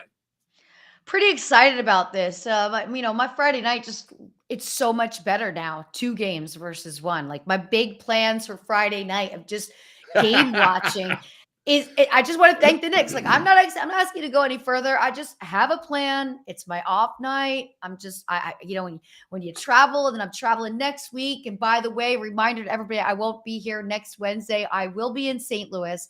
I will be taking part of the Dotem, which is a charity golf tournament for the charity Birdies for Bipolar. I'm really excited to be a part of it. This is a really fun crew of people, Rick. St. Louis people who I've gotten to know over the years. It's like an extended family to me. We do this dating game. So after we do our live remote, we do a couples dating game because there's a great restaurant called Oak and Olive that I love. And the way that I can finagle a dinner is that I take a couple on a date, okay, to this restaurant. And there's chaperones there. So we get like one side of the restaurant, people from the radio station at one point. And I know all these couples from sending me their fantasy football lineup questions through the season. So I get to kind of dig into their life. We order a ton of food. And I'm like, this is just, for me to have the opportunity to go and enjoy my favorite restaurant in St. Louis. Oh, good for you. I'm excited for you with that. I love that it's got the major fantasy football undertones. Always. And again, happy 29th birthday. And you balled out last night. There's a lot of fun stuff happening in LA's world right now. Except for the hangover that I've been faced with all day. That has not been the most fun. I've survived the day. I'm looking at the final clock right now. I have 35 more minutes where I need to actually be upright and existing. I'm debating whether I'm going to usually when I get done the show, I like to put my lights away. I like to do everything. I usually get half an hour, set up my office tomorrow. I don't know if that's happening tonight. That's going to be a game time decision in the final hour. And so be sure to DVR the Warriors and Lakers I game. will. I know you're going to want to watch that. And you can check it out at some point tomorrow. But very excited about what's going on in this Knick game right here. And your travels to St. Louis are going to be a blast. Tell me what you think is going to happen tonight, LA. I think Golden State might run away and hide from the Lakers tonight. I feel pretty good about that. By the way, we got a 10-point Knick lead going into the fourth quarter. They still have work to do. Do you think the Warriors blow out the Lakers tonight, or do you think the Lakers go in there with greed in mind and go in for the kill in mind and give us a close game? How are you feeling about that? I don't think that the Warriors are going to put up 30. I don't think the spread's going to be 30 at the end of the game, but I think the Warriors are going to win this game at home. The Lakers are going to take it back to LA in all LA style, like they like to, have all their people there and play the game that way. Whether they win on Friday and end this thing, but I don't think the series is going to end tonight. That's also hopeful thinking because I want to watch 2 games on Friday night, but we're going to get to a quick break. We'll touch in again on these scores. We'll chat with you right here. Byron says he'd rather watch paint dry to one of the games we were talking about. What? For the NFL schedule that came out for some of those games. Oh yeah, New England and Indianapolis. My goodness. That was there for sure. Thank you so much, sir, right there clarifying that. You're listening to Lisa, Ann, and Rick Kamla right here on Bettor Sports Live on the Bettor Sports Network.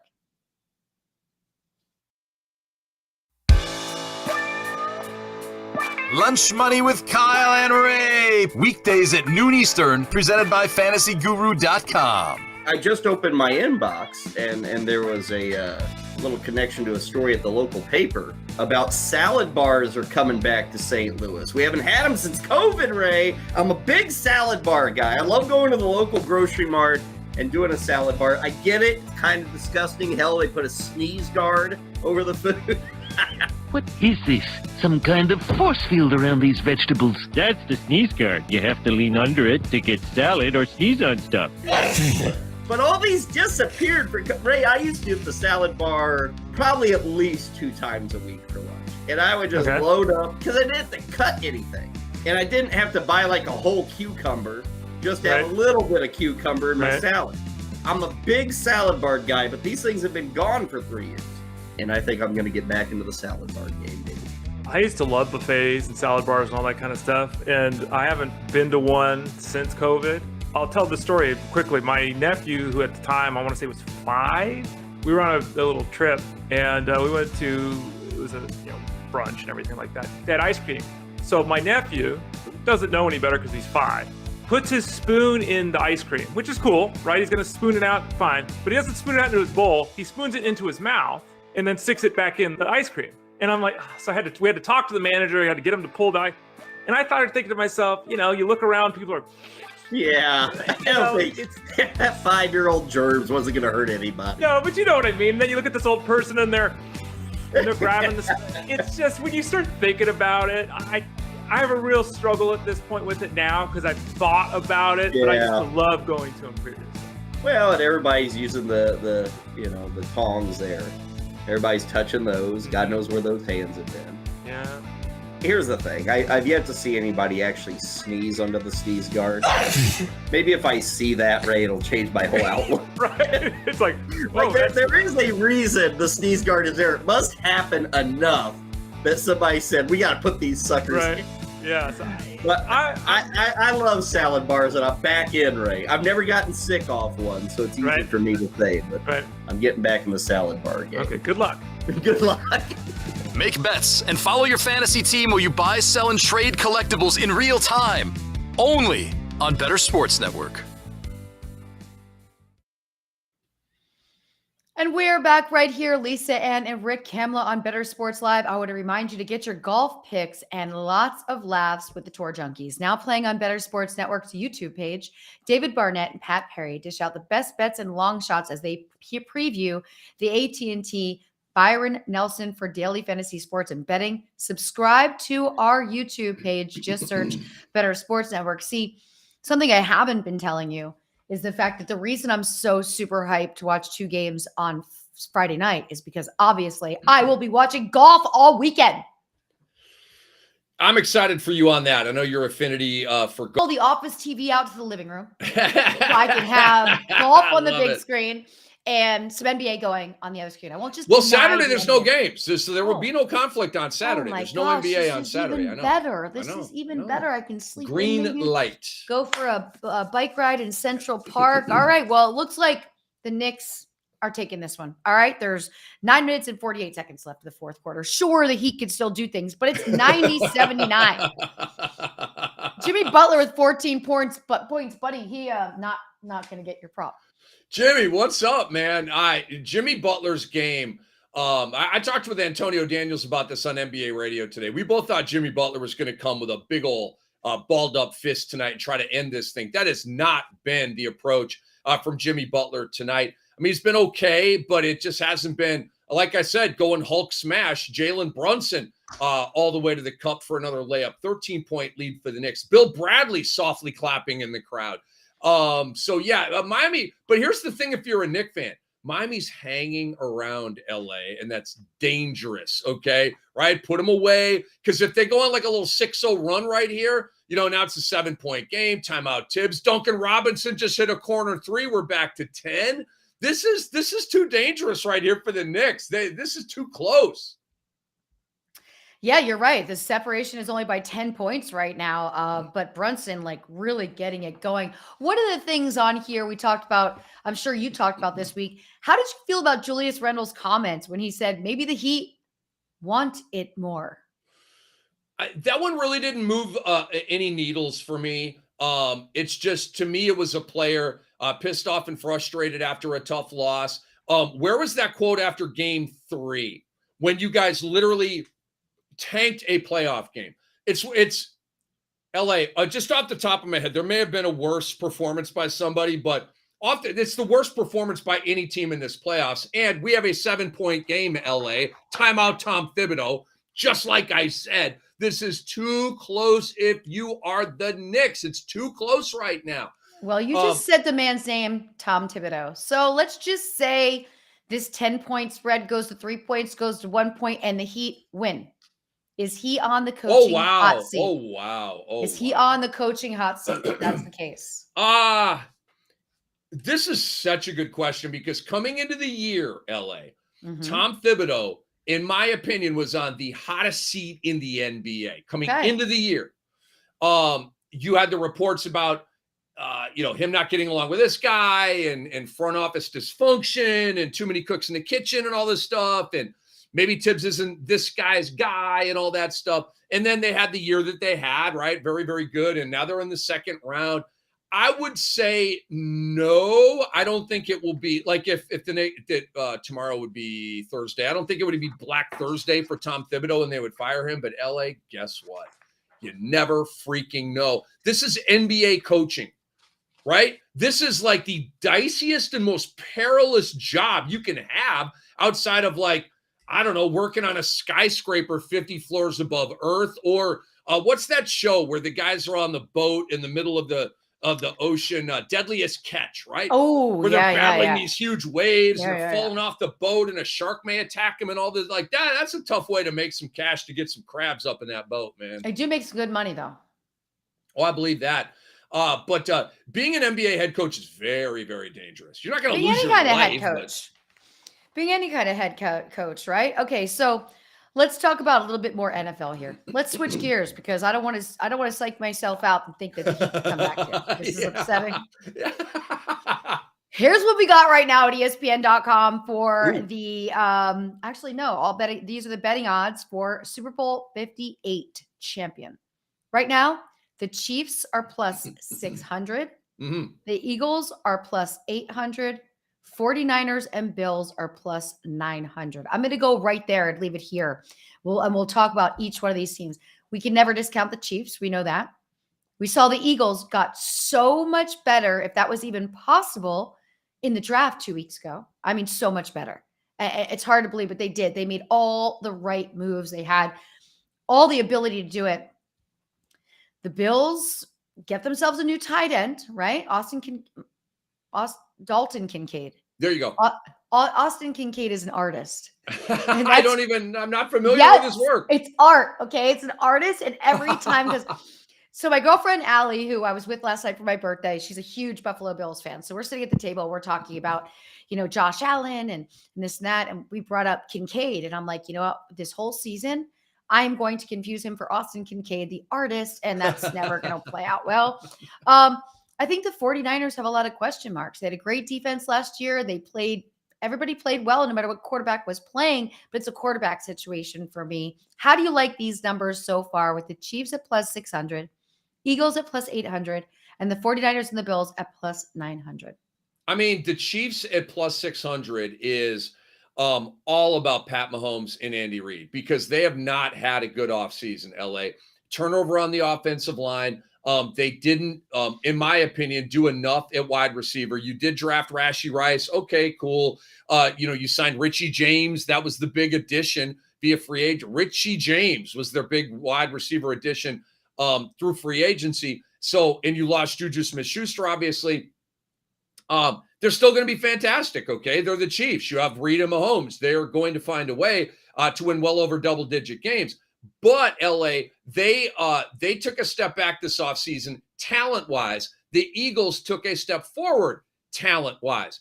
And I'm on the Eagles right now to win this championship. It's not an official prediction. We're in May, okay? But sure, right we got to now, look at the schedule. I think tomorrow is gonna make some difference this year. Looking at the schedule, how beat up are you gonna be by what week? When's your bye week? What's your travel?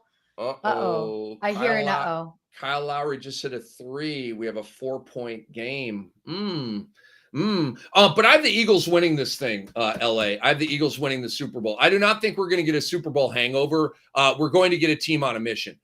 They're too good. They're too stacked. You know what I mean? And I don't see Sirianni and Jalen Hurts and all these guys like, woe is me. Oh my God, we're hungover because we lost. No, like the Falcons. Remember what after they lost to the New England Patriots? You want to talk about a Super Bowl hangover for the loser? Wow. That was the dictionary definition of it.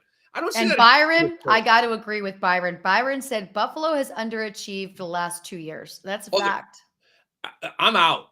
Okay, I'm out. Oh, Jalen Brunson, Nadsy 3, and we got a 7-point lead for the Knicks. There's one of these lines here I want to run by you because it's two teams that are both at plus 1,400. It is my Dallas Cowboys And it is Aaron Rodgers, New York Jets. I almost want to take that for the Jets just because I like the number. I like it a lot more. I would play that. I would put my money on Duncan Robinson 3-ball 4-point game. I would put my money on the Jets to win the championship. Did you say it plus 1,400? Yes. Okay. I actually like that. I don't think the Jets are going to win the Super Bowl. Okay. Let's But just say they did. You put that money down. You put $100 down on that ahead of time. You're sitting pretty. But yeah, so let's juxtapose that against the Cowboys. I don't believe Jalen Brunson. No, I don't believe that that they're going to win a Super Bowl with Dak Prescott. LA. Yeah, I know. I don't. That's been an ongoing thread of conversation I've been listening to a lot lately. Let's get to another one here. The Bengals are at plus 1,100. Yeah, I like it. I do. I'm okay with it. I actually, golly, I don't like it more than the Chiefs at plus 600. LA, there's some about the Bengals that we got to talk about. Their tight end position. It's bothering me. You let Hayden Hurst go in free agency to Carolina. All right, cool. We'll get him in the draft, right? No, they didn't take a tight end in the draft. Irv, always injured Smith, is going to be their tight end this year. Here's the problem for Burrow. Burrow obviously throws to Chase and Higgins and Boyd, all right? Yep. But over the last 2 years, he has really done a lot with, you remember, C.J. Uzoma, and then last year, of course, Hayden Hurst. Okay, and what these guys do, it's not exotic. It's basically an 8-yard curl route or dig route. They just go 8 yards, and they sit down under the zone for Joe Burrow. And Joe Burrow surveys, pressure comes. All right, I got my dump off to the tight end, right? Is Irv Smith going to be that security blanket for Burrow that these other guys were? The question is, can Irv Smith stay on the damn football field? He's hurt so often. That, to me, could be an issue for Cincinnati this year. Is Joe Mixon back? If they jettison him, to me, they didn't do enough in the draft to maybe set themselves up for life without Joe Mixon. So I think they'd be frankly nuts to not bring him back. But I like Cincinnati, LA. I like them. I think there's more upside and more reliability with them than with Buffalo. I will say that. You had asked about the Dolphins and the Chargers earlier, right? Do the Dolphins or Chargers make the playoffs? That was your question. Correct. The odds for Super Bowl for the Dolphins is plus 2,000, and the odds for the Chargers is plus 2,800. Don't waste your money on the Chargers at plus 2,800. No. Right. And I'm not even talking to you, just anybody. Like, it's a waste of money. You are literally whizzing into the wind, as they would say. Now, the Dolphins at plus 2,000? It's interesting. La la. I like that. It's interesting, one. right? Yeah, I agree. I would play that one. I would throw a little something on that one, LA. I don't have a huge Miami opinion, but I have a very healthy Miami opinion. And it would not shock me if they won the AFC. It would not. If guys stay healthy. I mean, LA, Tua Tagovailoa was in the core of the MVP discussion before he started getting the head injuries last year. That's where Miami was living and hanging, right? Remember the game against Baltimore? What did Tua have? 469 yards and 5 touchdowns or something like that in that game? That was when I was still getting made fun of for being on Tua. That was when everybody let me go. Let's go to Rookie of the Year, Offensive Rookie of the Year. Bijan Robinson is at plus 300. Bryce Young is at plus 475. Anthony Richardson is at plus 650. And CJ Stroud is at plus 700. This is easy.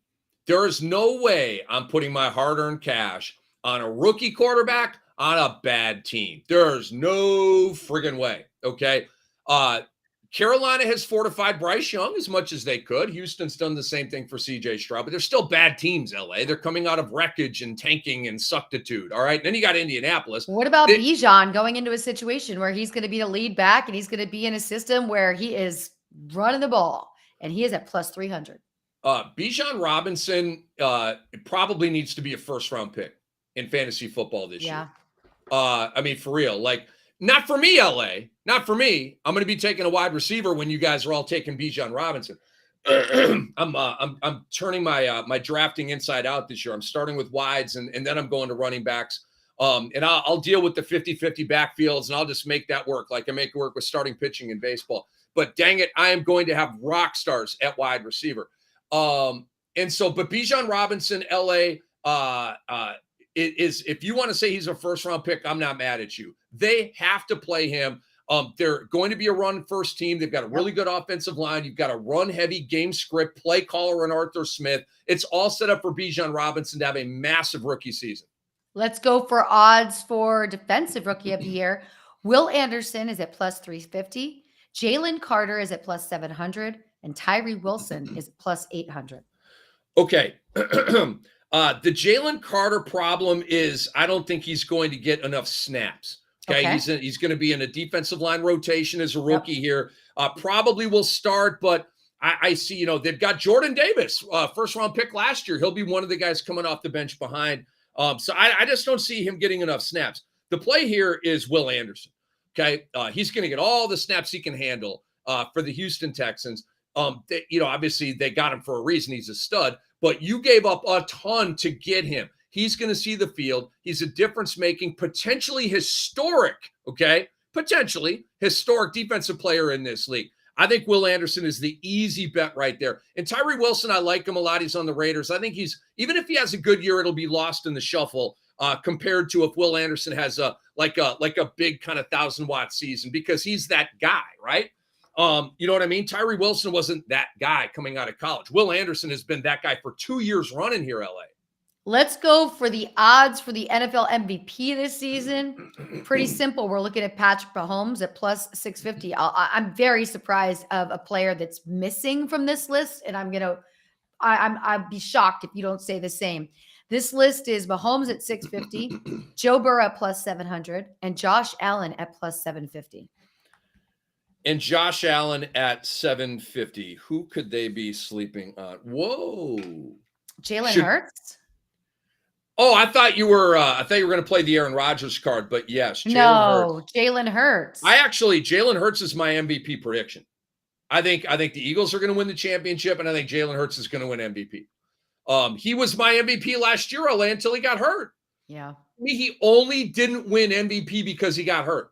And now who knows with the voting, right? I usually disagree with the voting, but to me it was somewhat cut and dried that if Jalen Hurts, completed that season, they lost one game with him, LA, until the Super Bowl. So Jalen Hurts is my call here. So what are we talking about for Hurts, LA? Is he plus 1,000 to win MVP? I don't like that bet. I love that bet. I want to drive to a state where I can bet and bang it. That's how much I would love that bet. Yeah, I agree with you if it was available, but it's not at this current time. Last thing I'm going to give you right here, comeback player of the year.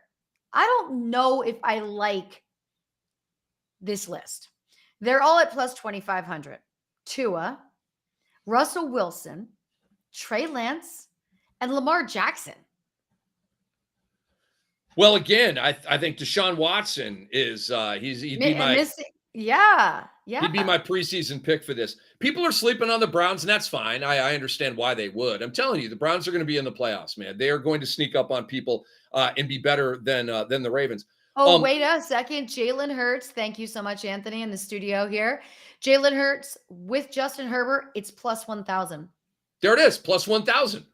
Okay? Hold on a second. This is slanderous. You have Justin Herbert with the same MVP odds as Jalen Hurts? I know. Am I in the twilight zone? That's not even close to accurate.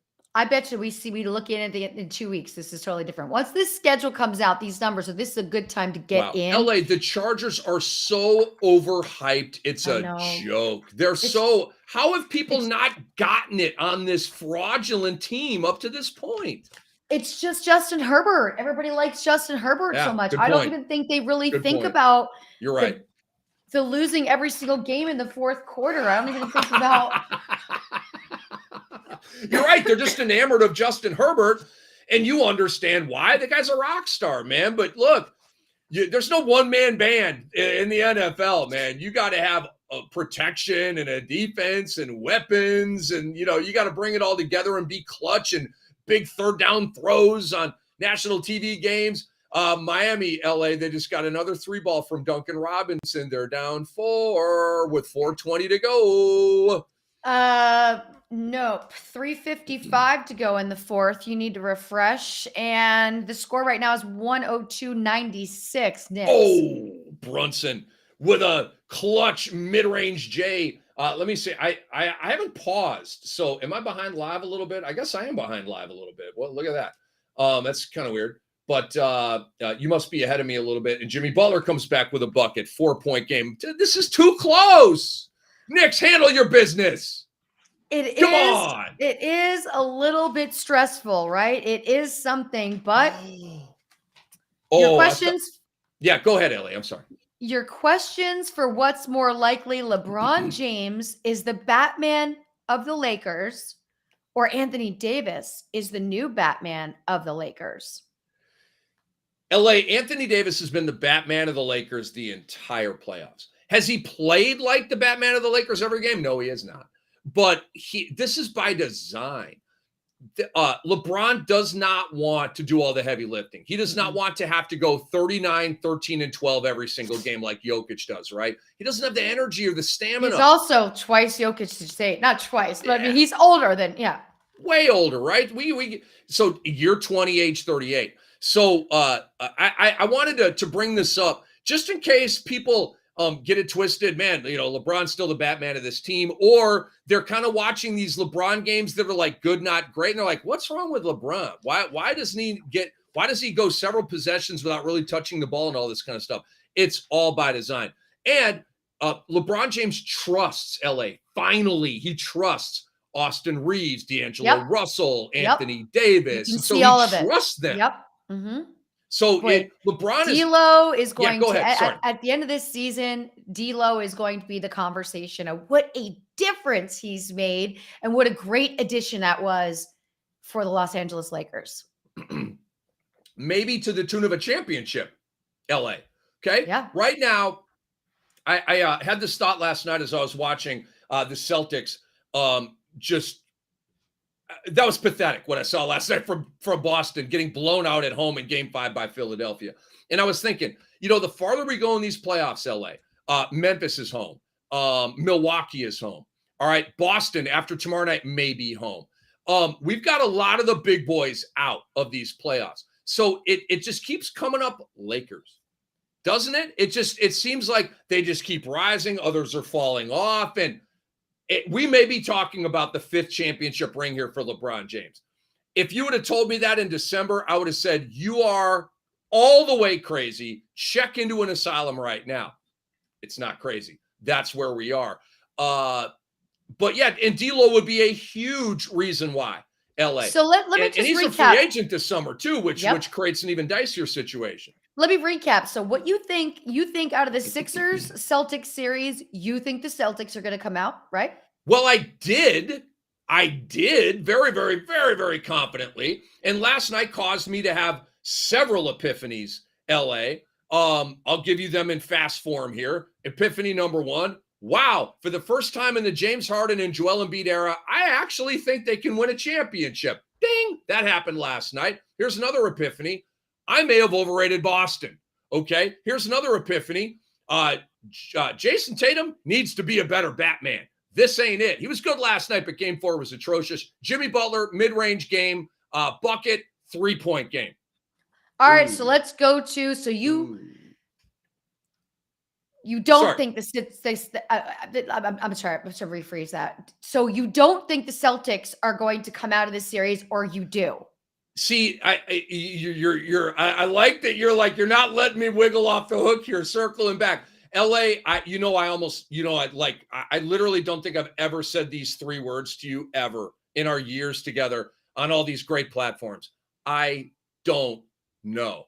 Well, then we'll pass on that one. How about you know the Nuggets? what I mean? If you could tell me which Celtic team would show up tomorrow night, I could give you a definitive answer. I think Philly's going to win. Okay, I do. But Boston may decide to finally start playing freaking hard, man, for like a whole game. And if they do, they're probably going to win. So I just don't know. That one's vexing for me. It really is. And how about the Nuggets Suns series? Who do you see coming out of this one?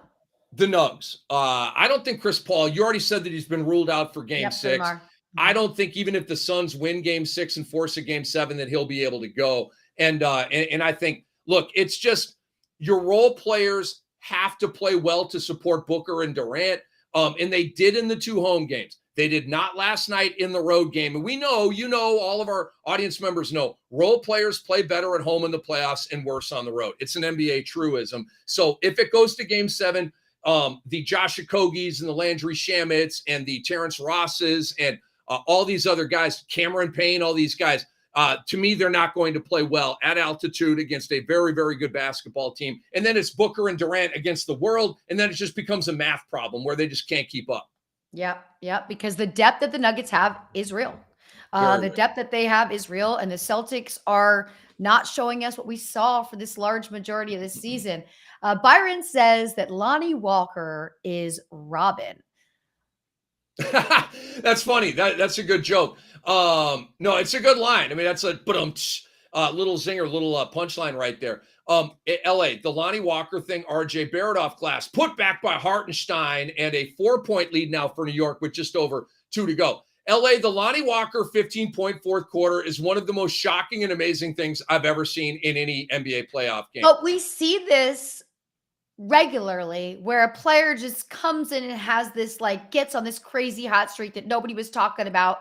It's Lonnie Walker, the fourth, that came on strong in the fourth quarter. That's just a bizarre, but you can't, I'm sure if people were playing daily fantasy sports the next day, they were all high on Lonnie Walker. You got to see more of it than just one hot moment. Yeah, you're right. Now, we definitely see role players, spike up and have big games and this kind of thing. But to not have a point in the game and then score all 15 of your points in the fourth quarter in a game where you have LeBron James and Anthony Davis and Steph Curry and Klay Thompson and Draymond Green, 5 future Hall of Famers, and Lonnie freaking Walker parachutes out of the rafters and has 15 fourth quarter points. That one was stupefying to me. Good for Lonnie Walker, though, man. He was out of the rotation in garbage time in one of the blowout games. And good for the team, good for everybody. I mean, you need to know that you've got this secret weapon that's been on your bench and that you're going to do something with. For those of you that are going to stay tuned here on Bettor Sports Network, Fantasy Baseball Podcast is going to be on. Also, Her Story with Britt Flynn. I'd like to thank tonight's guest. We had Corey Parson join, who you can follow at the Fantasy Exec. We had Vlad Sedler. You can follow at RotoGut. All of you in the room. Don't forget, when you go to YouTube, you can just click that share arrow, and you can be sharing all of the shows on the Bettor Sports Network to your platforms. A little window pops up. You can put it on Facebook, Twitter. It is a great way for you to get out what you love about the channel and how much you enjoy being a part of our show. Scrimp Daddy, thank you so much. Everybody, thank you for being here. Our producer, Anthony, Bettor Boss. To us, making it through these next 2 or 3 minutes so that I get 2 games to watch on Friday nights. All I'm asking for, people. This is the final birthday gift I'm looking for. Rick, you have a great day tomorrow. Enjoy these games. And look, the it's done. It's 107, 101. There's a minute and 20 seconds left. It's over, right? Pretty much. Can't say it officially. I can't shovel that last little patch of dirt on that deal, but it looks good for the Knicks, but they're not home yet, LA. They're not quite home yet. Are you telling me you don't count your chickens before they hatch? I try not to. Sometimes I do, but I try not to, right?